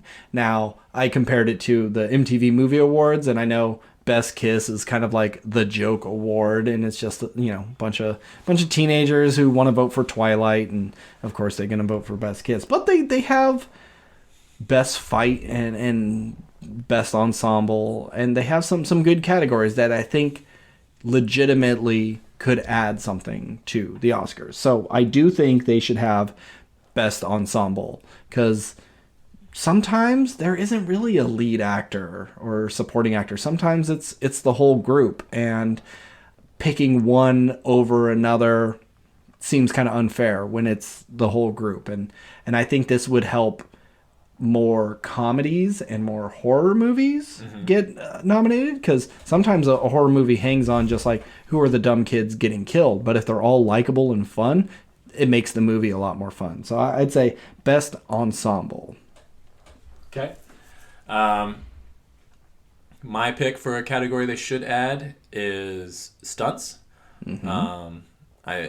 It's a category that I think a lot of people in the industry have been fighting for a while. Yeah. Especially because in the past 20 plus years, you're getting more bigger and bigger and bigger stunts. I mean, don't be wrong, like obviously in the 80s there's a lot more practical stuff. Sure. So there was some, especially like Jackie Chan movies and stuff. There's been impressive stunts for a long time. But I mean, these people are destroying their bodies. People are still getting killed to this day on movie sets, from prop guns or from car crashes or from what, like, these people risk their lives to make one scene cool, and you don't usually even see their face. And I think there's some really impressive work that's being done on sets that isn't recognized. So I'd love to see stunts also get it. Would it be just one, or would you have like Best Stunt Performer and Best Stunt? Because usually with this, it's like, it's more about, well, I guess it's a little of both. You have like these are the people who do the costume, the people who do the makeup, the people who do the special effects. So are you celebrating the people who made this stunt possible, or are you celebrating the person who is the actual stunt man doing the thing? No, is it the team behind? You do the team. You can't really do the stunt, because a lot of times your lead actor has like 2 or more stunt people just for him. That's true. So there's not like it's a real performance. It's just, all right, I'm going to stand here, the camera's at my back, and I'm going to get hit by something. So whoever is, I imagine, the stunt coordinator, the lead of the team, he's the one who gets the Oscar, even if might not be the one taking the hit. He'll be the one that does the speech. Yeah, he's the one who does the speech, and that is an Oscar that's shared with his team. I mean, maybe they would each get one, but it would be as a collective. But it would be a collective Oscar for the main guy who's running the show and his work. That happens. I have one. It's kind of 2 things, but they're kind of so similar that I think it could be probably rolled into one category. But it would be Best Performance by a Voiceover or Digital Capture, or digital capture. So motion capture, all that, your Andy Serkis stuff, or just like, it's crazy that we don't have a voiceover category, because I don't think anybody's ever been nominated for Best Actor for a voiceover role. It's always a physical performance. And so much of our TV is voiceover, and it's a shame that we don't give recognition to that, and not only to the voice actors, but the motion capture. It should have become a category once the Apes movies came out, once Lord of the Rings came out. Like, it should just be called the Andy Serkis Award. there should be an Andy Serkis Oscar for Yeah. sure. And he should get an honorary one for his collective years of work. Yeah, first And year they you should, do like, him. The way they've done like a Cecil B. DeMille Award and all that stuff, there needs to be an Andy Serkis Yeah, award. the Andy Serkis Motion Capture Yeah. Digital Performance Award. It's a mouthful, but yeah, I mean, I don't know if. I mean, motion capture, you would just lump that in with visual effects. So I don't necessarily know if you would do motion capture performance as one, but I would be okay with if you did like a digital performer or voice over Oscar, because there's some great and like the BAFTA Awards does it for video games. Like Ashley Johnson won for The Last of Us. She won a BAFTA for her voice performance. That's in awesome. The Last of Us, yeah. So there are, your classy award shows that do it. It's just the Oscars don't. And I understand that because they're more traditional, and typically the only time you're going to see voiceover performances is going to be in animated movies. So it's like, oh, well, if your animated movie won, you just kind of won too. Yeah. So you could make that argument. But that's also, it's like saying, well, your movie got best costume, so the actors must be the best actors as well because they were wearing those costumes. Like, well, just because you are in Encanto and it's a great movie doesn't mean everybody in it is good at their job. Sure. Yeah. Is there stuff you'd want to get rid of? Because I'm glad. At first I was upset that they made editing just one thing, because sound design and sound editing are very different things. But I can see for the normies out there, it's like, it's sound and sound. Who cares? Just make it one thing. Yeah. Okay, that's fine. And if there's like multiple people on the team and they're all getting like Oscars anyway, just because it's always the same thing. Yeah. I love short films. Yeah. I wish short films got more recognition. And the only time they really get any sort of recognition is at the Oscars. That being said, no one cares about them. No one cares, yeah. So I think along the lines of my idea for having the song performances performed an hour before the show at like the red carpet thing, and you like intercut interviews or whatever, you do performances. You also do the awards no one cares about. So there's kind of a pre-Oscars, because they already have the science fiction, the science and arts Oscars that happened like the week before or whatever it is, where it's like, oh, for achievement in developing this new rig or whatever, you won an Oscar. Like, you can still have that show like shown on television, but it can be the one that people kind of skip. But if you want to see what wins, you can still have that. Sure. So that you cut out all the shorts, the documentary feature. Documentary feature or documentary short? Both. Okay. I could see keeping... Maybe keep documentary, but definitely get rid of the shorts. Because I've always felt like it should be best drama, best horror, thriller, mystery, best sci-fi, action, adventure, fantasy, best comedy and musical. And then once you get the winners of those, then that's your nominations for best picture of the year. They're the best in their categories. Now make them fight. Sure, drama's probably going to win most of the time. Yeah. But when you have best documentary, best animated, it's like these are still movies. They're just different enough. So I would say keep documentary, but it's because I want to actually add more individual genre awards and then make them fight at the end. I don't think they would ever do that. Nah. And I like the concept, but I wouldn't choose that. That's not what I imagine. It's like, I get the idea of a bracket system and the best face off, but yeah, I think short live and short animated definitely could be cut. Yeah. Everything else is like so technical and good. And I guess you could do, like, if you're going with my idea of putting, like, having the performances beforehand, you could announce the best song at the Oscars, or you could just, that's the main Oscar at the end of the red carpet. It's like, here's our first big Oscar win of the night, right before the show, best song. Yeah. And then they go. Let me see if I had any other notes here. Before I Do you have any other thoughts on the Oscars? Are you pretty good? No, on the I'm show? good. Are you happy Coda won? We didn't really talk about the Best Picture winner. Yeah, I mean, I didn't see it, and I want to see it. Didn't see it though. Yeah, it came out right as I was getting my Apple Plus, and it's just one of those things like, well, I also want to watch Cherry, but and I like Tom Holland more than anybody in Coda, but I couldn't pull the trigger on that, so. I heard Cherry wasn't very good. Oh yeah, no. All right. Well, I have a quick pitch of what I want to see. Not so much at the Oscars, but so I just said a couple minutes ago that I love short films, but it's rare that I see them because you don't really have access to them. Like sometimes maybe your local theater will do like, oh, okay, these are the 5 best picture. You pay $10 and you see the Oscar nominated movies. And then occasionally, maybe some of them pop up on a streaming service. Sure, maybe sometimes. But they don't like promote them, so you're probably not even gonna realize they're on there.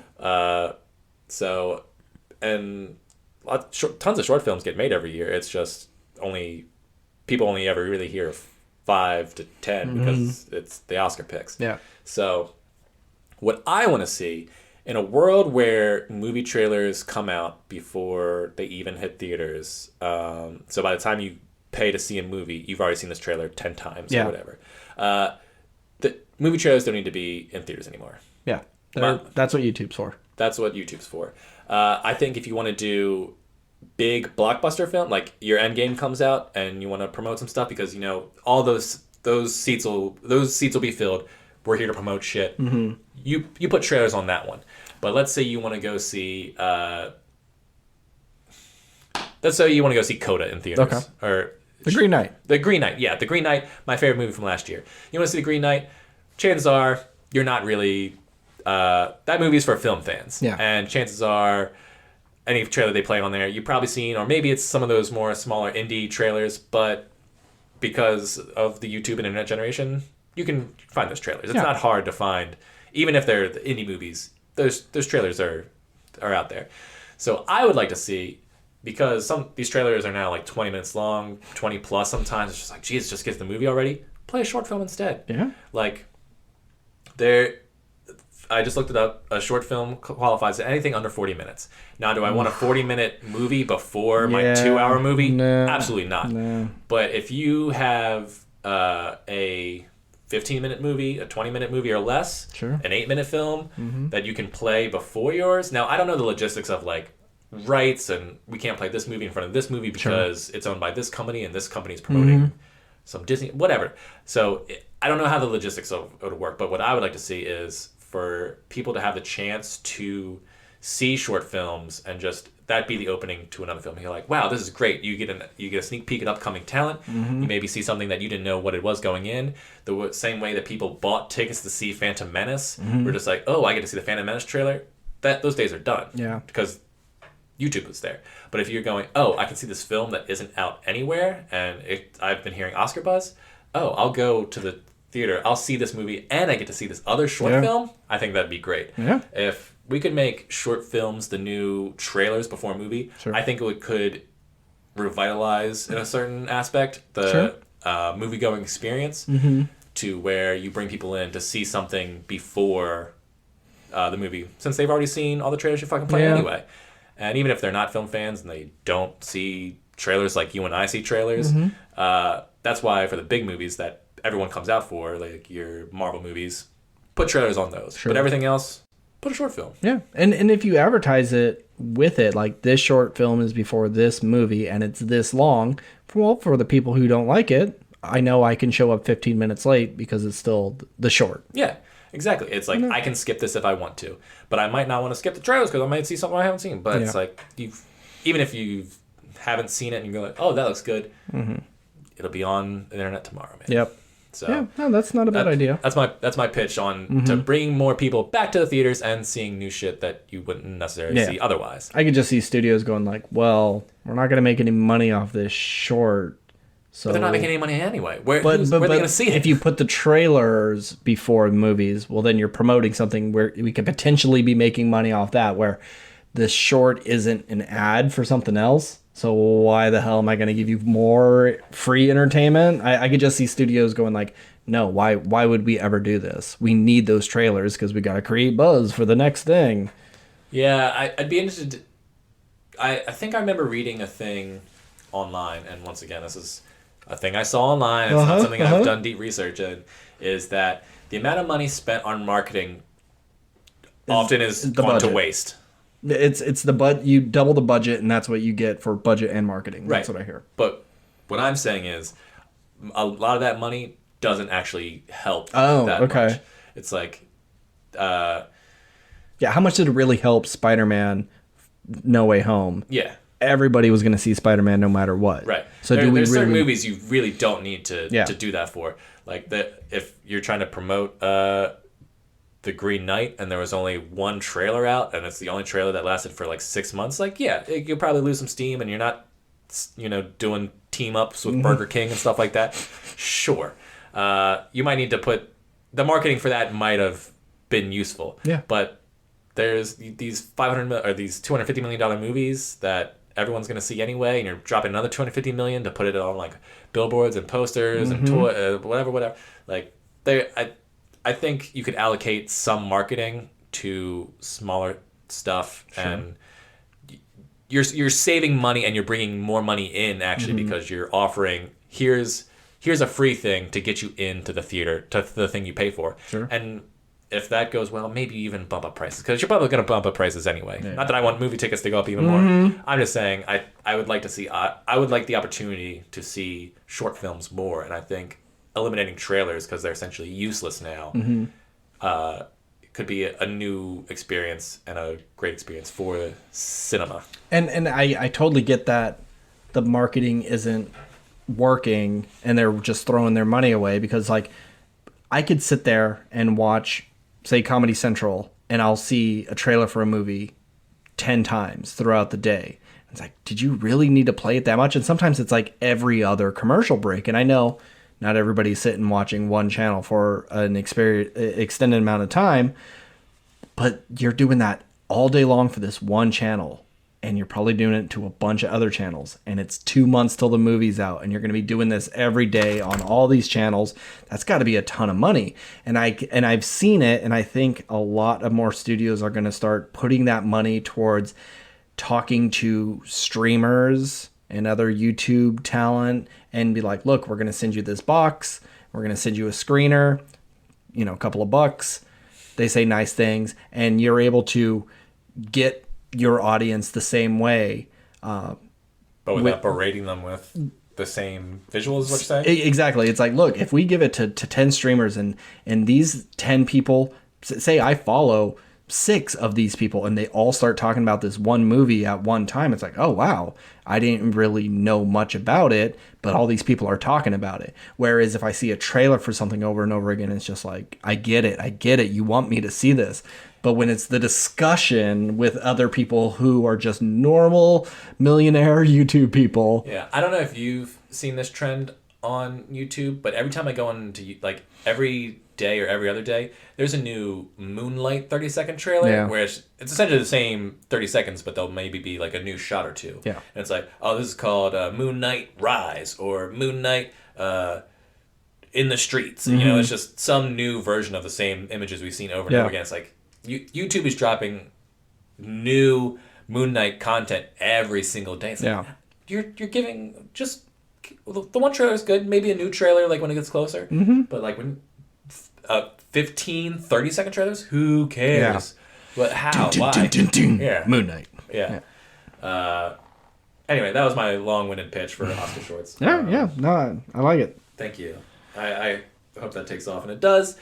Send me some money. Well, we can cut this if we want. I just want to do a quick little exercise and just go back to some of the previous Oscar winners for Best Picture. Okay. And,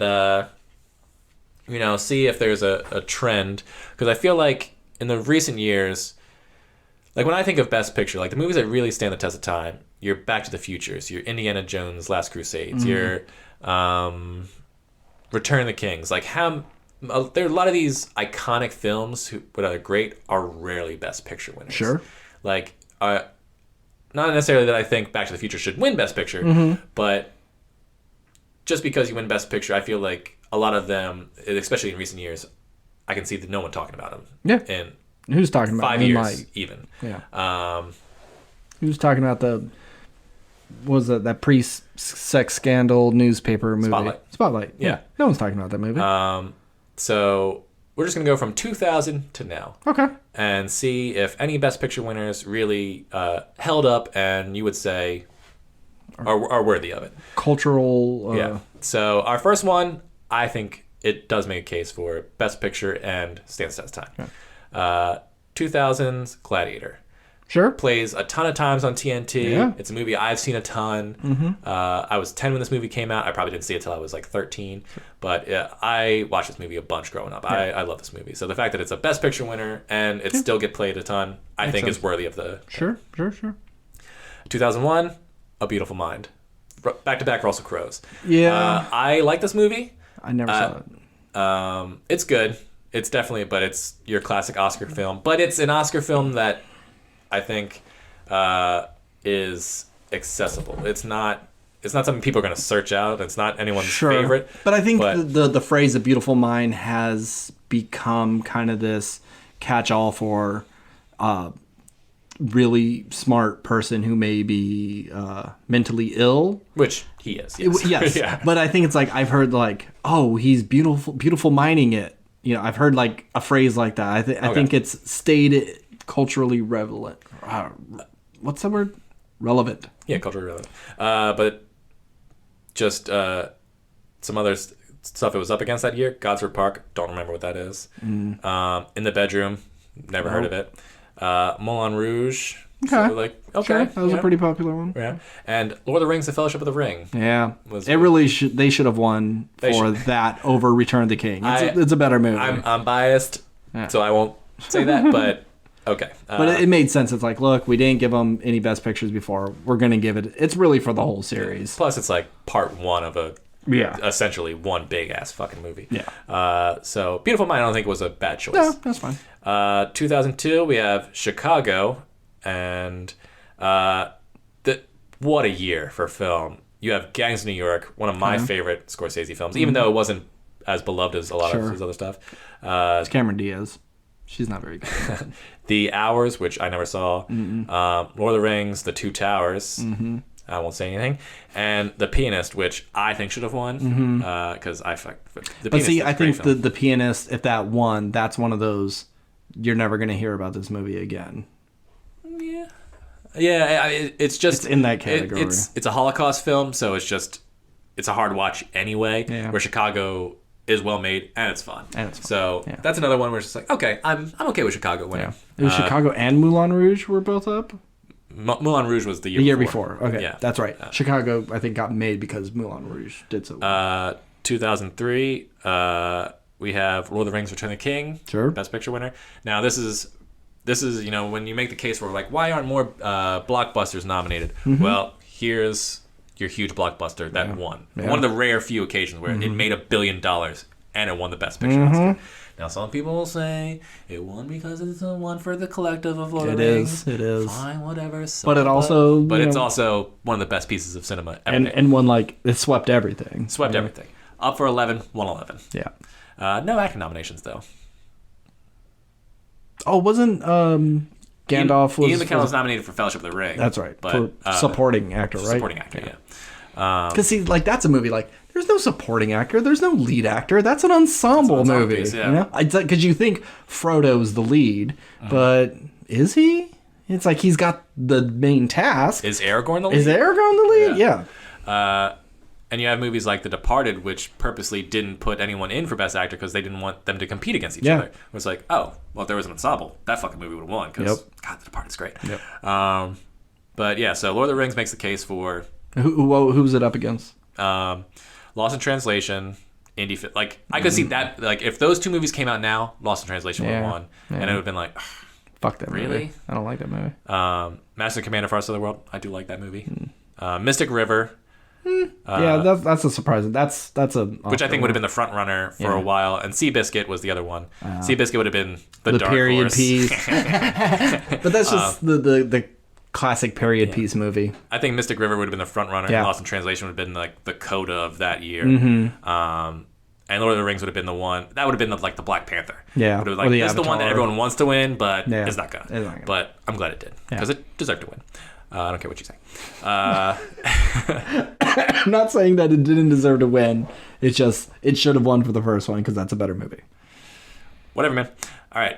2004, we have $1 Million Baby won. It was up against The Aviator, Finding Neverland, Ray, and Sideways. Nope. Tough year because Yep. all these movies are kind of these are your classic best picture choices.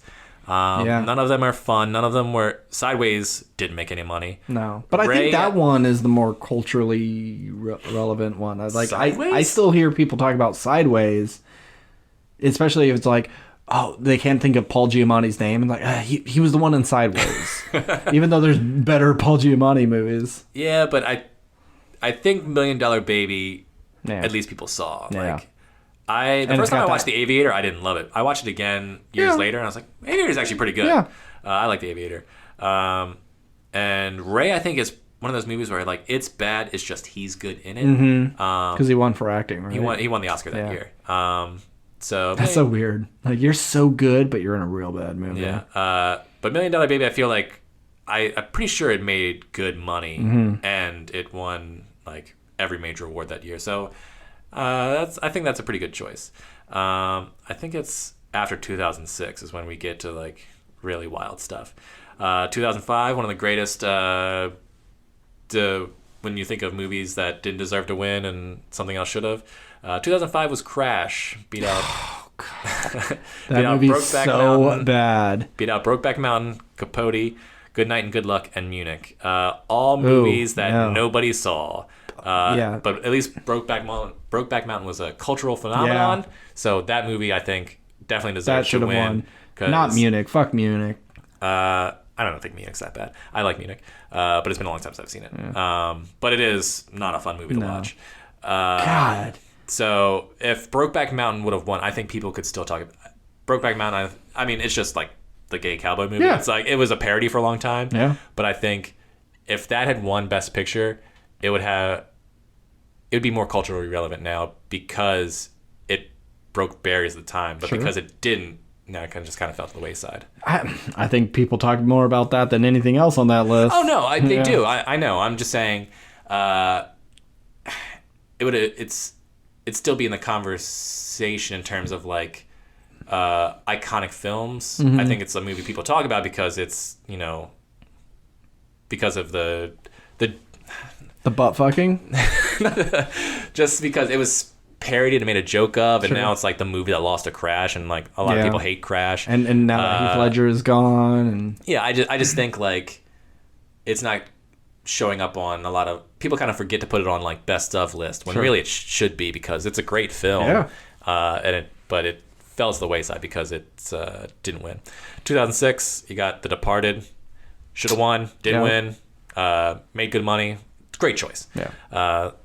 So here we go. 2007, No Country for Old Men. I love that movie, but I know it's not everyone's favorite. It was up against Atonement, Juno, Michael Clayton, and There Will Be Blood.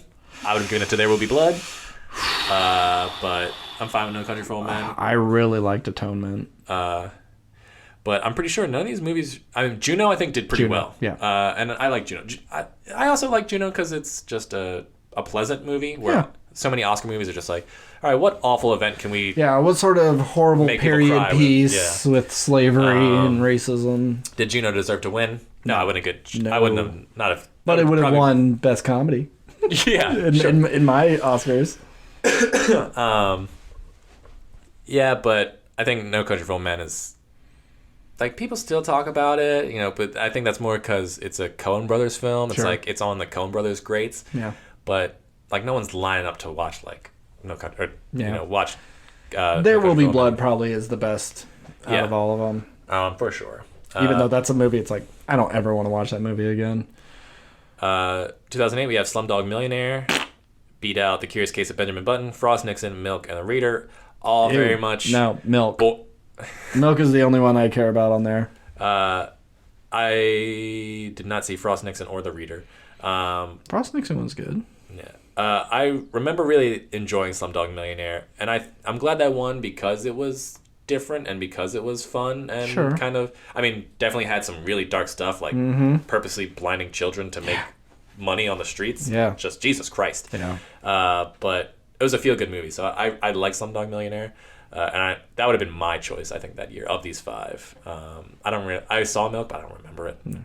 Curious Case was interesting, Fine. but probably my least favorite Fincher movie.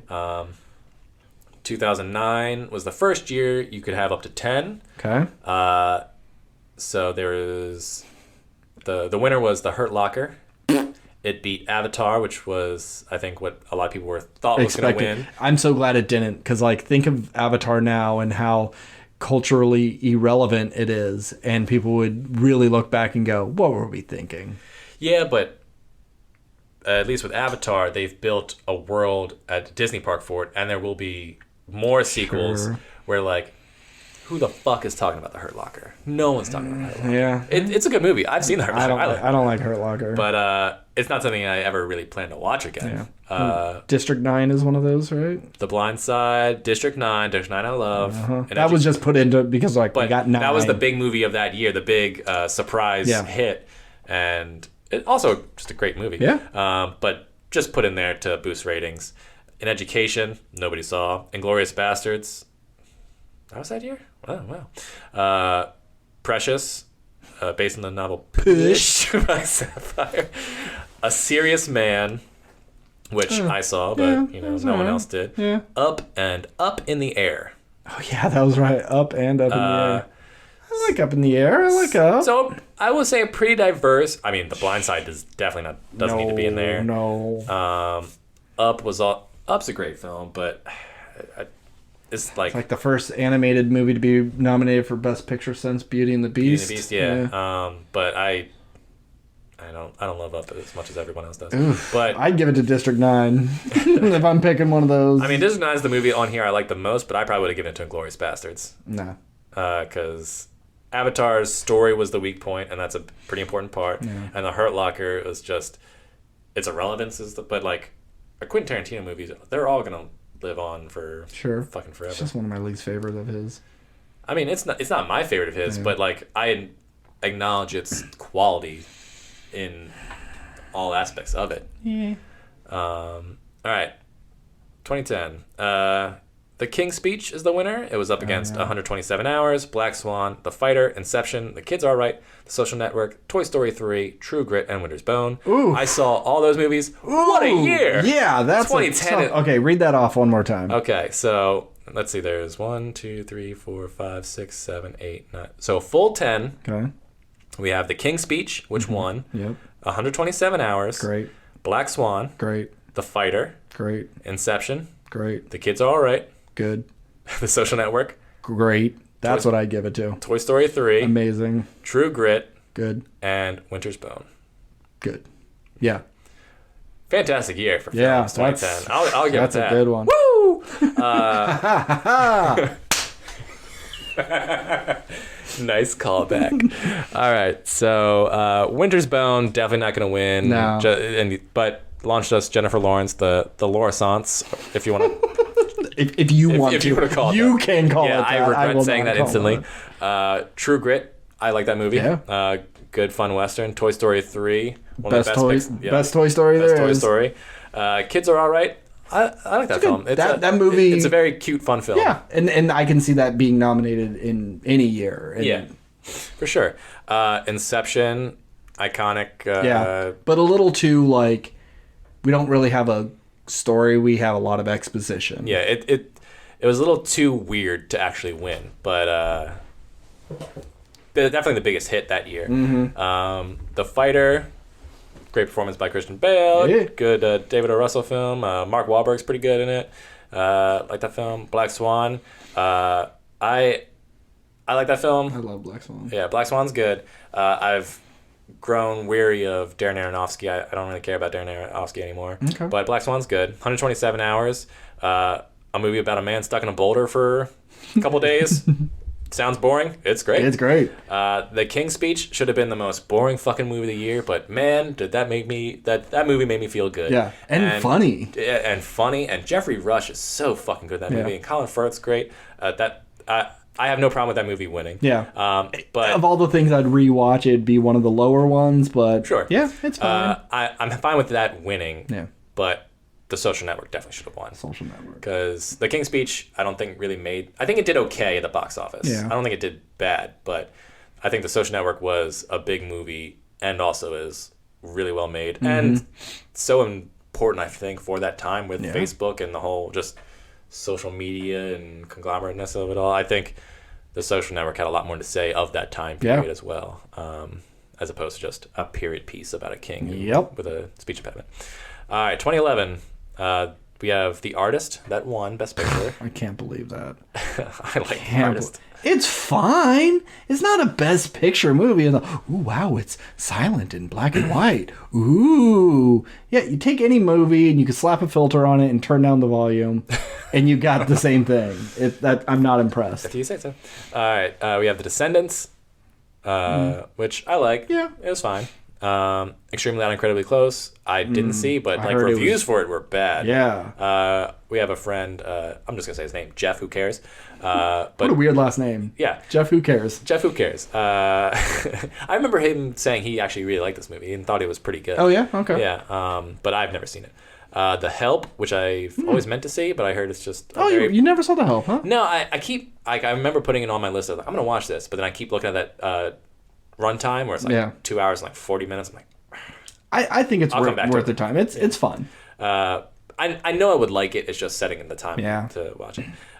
Hugo, which I'm a fan of, but is I wouldn't have wanted to win, even though I'm a big Scorsese fan and I like that it's a love letter to film. It's not a fun film, even though it's kind of a kid's film, even though it's also kind of not. Midnight in Paris, which I actually kind of liked. It was a little surprised. I saw it years later. Moneyball, which I saw this past year. Better than I thought. I like Moneyball. A Tree of Life. Fuck Tree of Life. I never saw it. Oh, God. Terrence Malick. Yeah. I can't get into Terrence Malick. The dude can shoot a movie for sure. Yeah. But I don't care about his body of work. And War Horse, Steven Spielberg. I like that movie, but definitely wouldn't be my pick. So I'd say Moneyball. You say Moneyball? Yeah. I'd still go The Artist. Okay. I actually do like The Artist quite a bit, and I'm happy to see because I like silent films. And didn't he win Best Actor as well? He did. And what happened to him? He said stuff. yeah, sure. He was the sleazy banker in Wolf of Wall Street. Okay. I mean, I guess they're all sleazy bankers, but the Swiss bank. Okay. Oh God, we've been taking too long on this. I apologize. Yeah, why'd you go all the way back to 2000? It's just I don't know. You wanted to talk about Lord of the Rings, that's why. And it's really not. I just thought it'd be a good because I didn't want to go like 2005. Like what a weird year to start on. This was like 2000 to now, but I should have just started in 2010. But I think I needed more background because I did that 2010 just seems so recent. Anyway. We're already here, so let's just keep going. 2012, we have Argo that won. It was up against Amour. Oof. Beast of the Southern Wild. Django Unchained. Yeah, Life of Pi. Lincoln. Les Miserables. Silver Linings Playbook. And Zero Dark 30. Pretty solid year for films. Yeah. I saw all these. I mean, I'm a sucker for Les Mis in general, but I understand why people don't like that movie and they don't like that director. What was right before Les Mis? Lincoln. Yeah, I'm surprised Lincoln didn't take it. Yeah, I feel like Lincoln or Django Unchained probably would have been the front runners. Django Unchained's a lot of fun. Yeah. I was really into Argo when it came out, but Argo, if we're talking about movies that I don't think people would talk about, no one talks about Argo. Nope. It should have probably been Django or Les Mis. But anyway. 2013, 12 Years a Slave won. Okay. We have Good movie. American Hustle, Captain Phillips, Dallas Buyers Club, Gravity, Her, Nebraska, Philomena, and The Wolf of Wall Street. I saw all these except Philomena. Yeah. I'd say Wolf of Wall Street or Her. Yeah, I love her. Her's great, but I definitely want to give it to Wolf of Wall Street. Yeah. It's Scorsese's probably Scorsese's best film since Goodfellas. Okay. Maybe. Yeah, depending on what your taste is. Since The Departed. I'm sorry. But yeah, Wolf of Wall Street's great, and I'm surprised that didn't take home more awards. But 12 Years a Slave was good. But once again, that's another movie I don't think anyone's really talking about. Nope. All right. 2014, Birdman is the winner, followed by American Sniper, Boyhood, one of the worst movies ever. I hate American Sniper as well. Grand Budapest Hotel. Well, I'm saying Boyhood is one of the worst movies. Yeah, I know, but I don't like the other one. Gotcha. The Imitation Game, Selma, The Theory of Everything, and Whiplash. Whiplash. All the 100%. rest of that is garbage. Next. Yeah. I like Birdman. I loved its execution. That's right. I do like Birdman's great. Yeah. But I hate the end. But Best Picture, it should have been Whiplash. Whiplash is one of my top 10 movies of the past decade. It's so fucking good. Mm-hmm. That I've watched that final scene 30 times. Yeah. Yeah, 100%. When I was still working in the theater when it came out, and anytime I was walking by and I knew that scene was coming up, I stopped what I was doing. And I've watched that final 10 minutes so many times. It's one of my favorite scenes ever. All right, 2015. We're getting close. All right, Spotlight was the winner. And then we have The Big Short, Bridge of Spies, Brooklyn, Mad Max Fury Road, The Martian, The Revenant, and Room. So we're all in agreement. Mad Max Fury Road, correct? But those last four are all really good. But yes, Mad Max or Room. Yeah, Room's a little too indie. I do like Room. Mm-hmm. Great performance, but I just don't think it's a movie No one's talking about it now, I don't think. I think a lot of people forgot that Brie Larson even won an Oscar. Yeah. Well, it's like she got that, and then they instantly cast her for Captain Marvel, and everybody forgot why. Yeah. I think I would have been happy I would have been cool with the Revenant one. The Martian, I like The Martian. I really like that movie a lot. It's a movie that could have been real boring, but made science fun and easy to watch. And it could have gone an even borier, hard sci-fi route, where it's like they don't explain all that much and you just kind of have to take it from context clues, or go even crazier in popcorn sci-fi movie, and it rides a nice middle line. Yeah. The Martian is really well made, but Mad Max Fury Road was a smash hit at the box office. It's one of the best pieces of cinema in the past decade. Really should have won. And what won that year? Spotlight. Who's talking about Spotlight? No one. Nobody. People still talk about Mad Max. I mean, we're getting a Mad Max prequel. We're not getting a Spotlight prequel. Well, the prequels would just be boys getting fucked. So there's not really much you could do with that. That was the whole point, is no one knew about it, Ben. Yeah. Okay. So gross. Cut that. All right. 2016. Moonlight was the winner with Arrival, Fences, Hacksaw Ridge, Hell or High Water, Hidden Figures, La La Land, Lion, which I don't even fucking know what that is. Oh, that's that Dev Patel movie where if you remember. And Manchester by the Sea. I thought La La Land was going to win it this year. No. I really love La La Land. I still do. I mean, my favorite movie of that year, I think, is Hell or High Water. Of this group, Hell or High Water is fucking awesome. Mm-hmm. And I really like Hacksaw Ridge as well, and Arrival. Arrival is really good, but I rewatched Arrival recently though.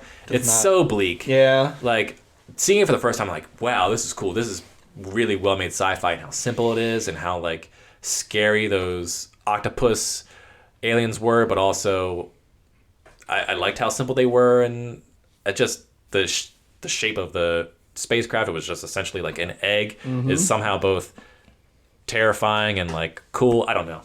So Arrival's cool, but it's not a fun film. All right. I still can't believe Will Smith smacked that dude. That's crazy. That shit was wild. I think Moonlight is still in the conversation, but part of that is it's the big moment of, oh, it didn't win, but then it did. Yeah, and like I think it'll be on film fans, like some of the better Oscar picks, but I don't think people really talk about Moonlight like that. Like, I think people might talk about Fences more than they would talk about Moonlight, maybe. But So I mean, that's kind of why I think La La Land should have won, because that is your, star-studded movie with that's Oscar contender, and it got a bunch of money. Like, Sure. Moonlight didn't. I mean, Moonlight did fine, but that's because it got nominated, not because it was something people wanted to see. Yeah. All right, 2017. Shape of Water is the big winner. Hell yeah. Call Me by Your Name, Darkest Hour, Dunkirk, Get Out, Lady Bird, Phantom Thread, The Post, and 3 Billboards Outside Ebbing, Missouri. I'm surprised 3 Billboards didn't win. That seems like a perfect Oscar Best Picture winner. Besides Get Out, it's Shape of Water. That movie is so beautiful and just like charming and scary. It's got everything. Yeah, I think Shape of Water is a perfect Best Picture winner because it has everything. Like, I think it did well at the box office. Mm-hmm. It's super well made with a great director. Original story. Like, it is a fantastic film. But I think the thing that holds it back is because the concept's so weird. Yeah. And people just go, I don't want to watch a woman fuck a fish. And it's like, it's not that. It isn't. It's got that. It's got that, but it's not that. Like, that's the big detriment to this movie is it's a romance story. It's a romance drama, but it's like still kind of a horror movie. Sure. Not really. But you look at so many other stories where it's like Beauty and the Beast, and it's a woman finding love of a big monster man, and this is King Kong. Kind of does similar things. It's something that we have seen before. It's just weird because it's not a cute, cuddly, fuzzy monster. I think if you watch this movie 20 years from now, people would still enjoy it. Oh yeah. Like, I think it's because of when it's set and everything. Mm-hmm. Like, I think it's one of those movies that will stand the test of time, and all the effects are practical, so they will hold up. Yeah.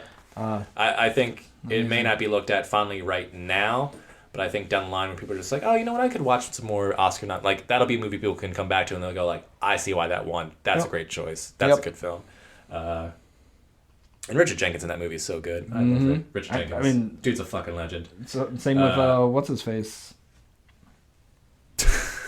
Michael Shannon. Michael Shannon. Yeah, Michael Shannon. Scary dude. I would have been okay if Get Out won, but I get why it didn't. Yeah, but it got original screenplay. Yeah, so it won stuff. It also made a fuck ton of money. Yeah. But yeah, I'm glad Shape of Water won. But also shout out 3 Billboards because that's probably of these 10. That's probably that might be my favorite actually, or second. It's close between the Shape of Water and Get Out. I mean, it's like a 3-way tie, honestly. You can't go wrong with Sam Rockwell. Best actor. All right, 2018. We're almost done. Green Book, very controversial win. Yeah. Up against Black Panther, never gonna win. Never. Black Klansman, like that film. Yeah. Bohemian Rhapsody, also very controversial, but I like that film. Yeah. The Favorite, didn't think I was gonna like it. Liked it. Oh yeah. Roma, Alfonso Cuarón, one of my favorite directors of all time. What a boring slog. Yep. It's like, oh well, it's about it's very personal film. It's like, it's personally super fucking boring, man. Very well shot though. A Star Is Born and Vice. I think. Ooh, this is a rough year. Yeah, I think A Star Is Born could have been. The one. Like it I didn't see it, but I see it. Yeah, like it had big name stars in it. First time director Bradley Cooper. Mm-hmm. Sort of first time actress Lady Gaga, who I believe won that. No, I can't remember if she won. But yeah, like that's the movie you would think would win Best Picture and hold up. But because I Green didn't Book see I liked, but I think this was a shit year. This is a bad year, and I didn't see most of these. But I really liked Vice. I didn't see Vice. I liked Black Klansman. I would have been okay with that one. That would have been okay. But my problem with the thing I hate about watching that movie is just kind of like, we did the thing, and aren't we heroes? We stopped the bad guys, and then at the very end, it's just like, and this shit keeps going on for years, and it doesn't stop. So be sad. Yeah, it's not a. But it's like. But it is fun. It's fun for a movie about like the worst people on the planet.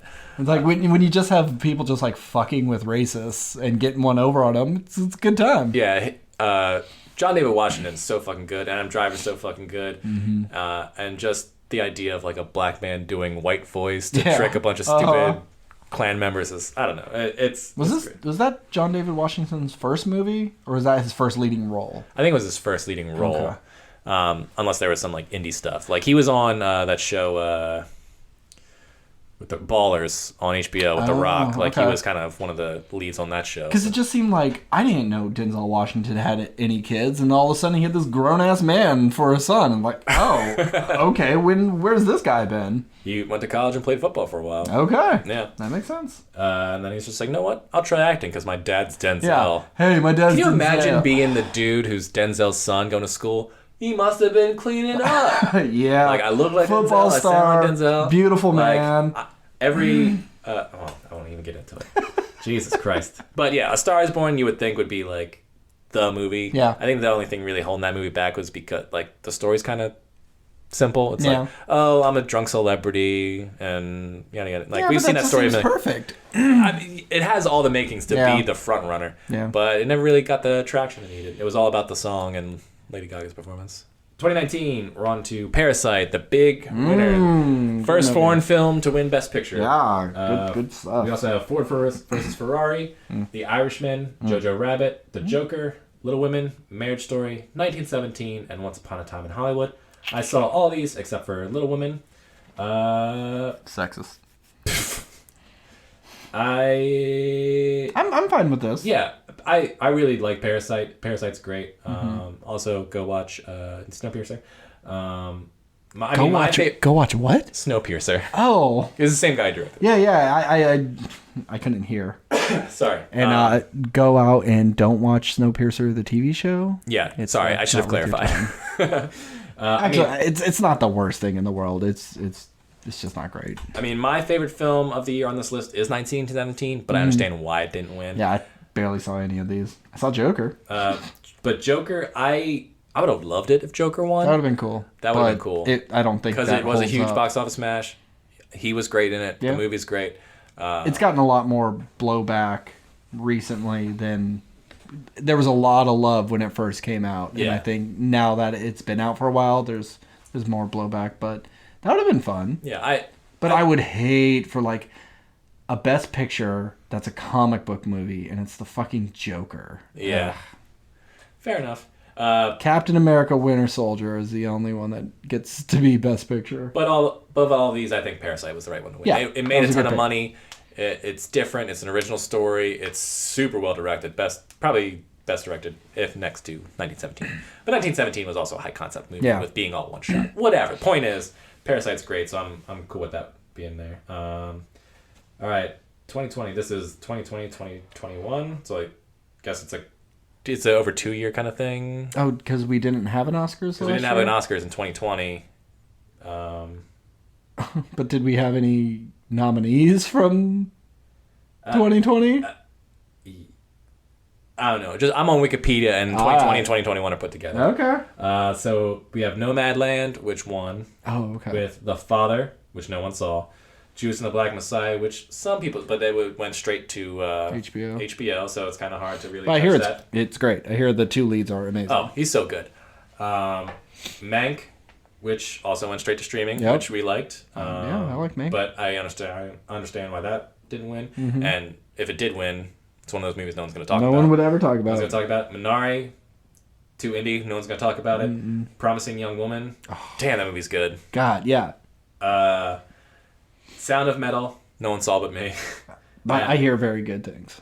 He's good. The movie is okay, in my opinion. And The Trial of the Chicago 7, which was fun. I like that movie, that was fun. but I also don't see it winning. Yeah. So this wasn't really a great year. Odd year of stuff. Because that's when streaming was finally being allowed to be nominated, right? Wasn't it before? So, yeah. Because I guess it was just out of necessity because no one could go to the theater. Yeah. So the only way to see new movies was streaming services. Yeah. But Nomadland, no one's going to ever talk about Nomadland again. No. The only reason it's in the conversation is because it won Best Picture. No one's talking about this But shit. I hear it's very good. It's beautiful to look at. Frances McDormand's great. It's just... Isn't it the same director of Eternals, right? Yep.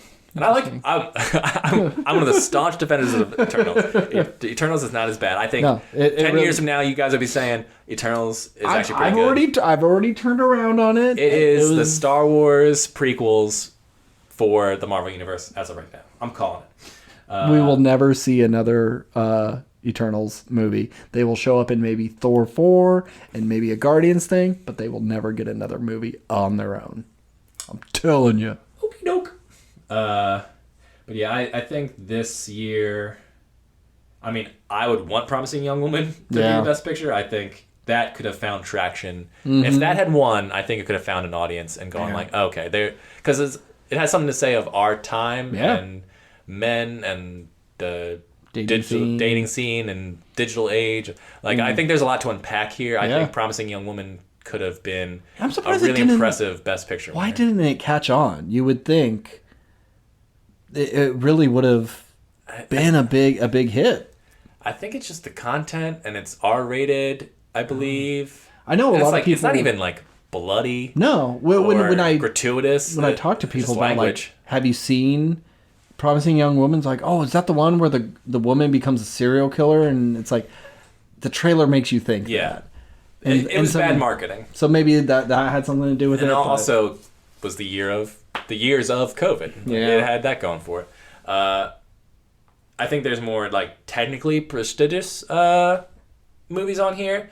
Like, if you told me Judas and the Black Messiah would have won, I'd be like, okay, that makes sense. Like, he won Best Actor. It's a really well-made movie, and it's a really interesting story that also deals with like racism and stuff, which is what was a big part of 2020 and, you know, the Black Lives Matter stuff. Like, I think that would have made sense for our time. So to do Nomadland, which I guess in a sense is also makes sense because of poverty and, you know, she's working for Amazon to make money so she can just live on the road, and like, there's something to be said, but no one's going to talk about Nomadland. And I don't think anyone's really going to talk about Judas either, but I think Promising Young Woman could have been something that could have been special. Yeah, because it is. Because it is. Very It's special. great. It's so good. I'm glad I finally watched it a couple months back. Yeah. And then we just have this year, so we don't have to talk about this year. Yeah. So I think of 2010, I think, was the good year. 2010 was the best year in the past 20. I mean, 23 years. With the exception of The Lord of the Rings, 2003 was the best year. I mean, you may say like Lord of the Rings has like the best film, but the best year for movies. But for the best year that had just a knockout lineup. Yeah, 2010 was great. 2010. But of that list of 22 movies, what, like 5, 7 would really be deserving / stand the test of time, and the rest are like, who's going to remember these? Who's going to talk about these, really? Because even if you start going back to later years, and even if you're like kind of familiar with other things that came out, and it's like, oh, 89, and you read these things, and you're like, I don't know what these movies are. They're just like, they're nothing movies. But then you read other years, and it's like, oh yeah, these are all culturally relevant movies. They just never really got that award, but they've stuck around just for their prestiginess. Yeah, I don't know. It just seems like if you eliminated the... I think the thing that's really separating this is opening up to 10. Like, if you were still doing the 5, you wouldn't have Promising Young Woman on there. No. You wouldn't have District 9. Like, you wouldn't have these really excellent films, even though you know they're not going to win. Yeah. It would just be like it'd just be your prestigious, like, obvious choices, and they're all boring and no one cares. Yeah. Or like 1 or 2 might be like worthy of being in the conversation. The other ones are just like, well, these are just here because they're about the Holocaust, or they're about somebody with a disability and their struggle. It's like, I don't know. I'd be interested to see what would happen if we were back down to 5. But anyway, we love movies. We do love movies, and we love watching the Oscars, even though we hate. I never want to watch another Oscars thing again. But after this year, now anything goes. Yeah.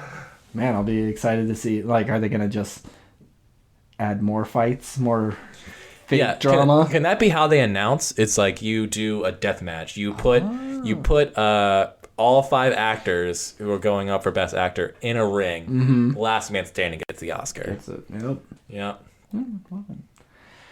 Well, this was a long one. Sorry, No, it's fine. Ben cut all of it. I may need to cut this in half, and we will split it amongst 2 episodes like we did in the past. I'm just gonna run. Let's just wrap it up real quick. Okay. Thanks everyone for tuning in. If you'd like to reach us on Twitter, we are at WRPL Podcast. Or if you want to send us an email, that is wrplpodcast@gmail.com. Let us know what you think about the Oscars. What do you think of the big slap, and what movies don't stand the test of time? So hit us up. I'm Ben. And I'm Steve. Good night, everyone.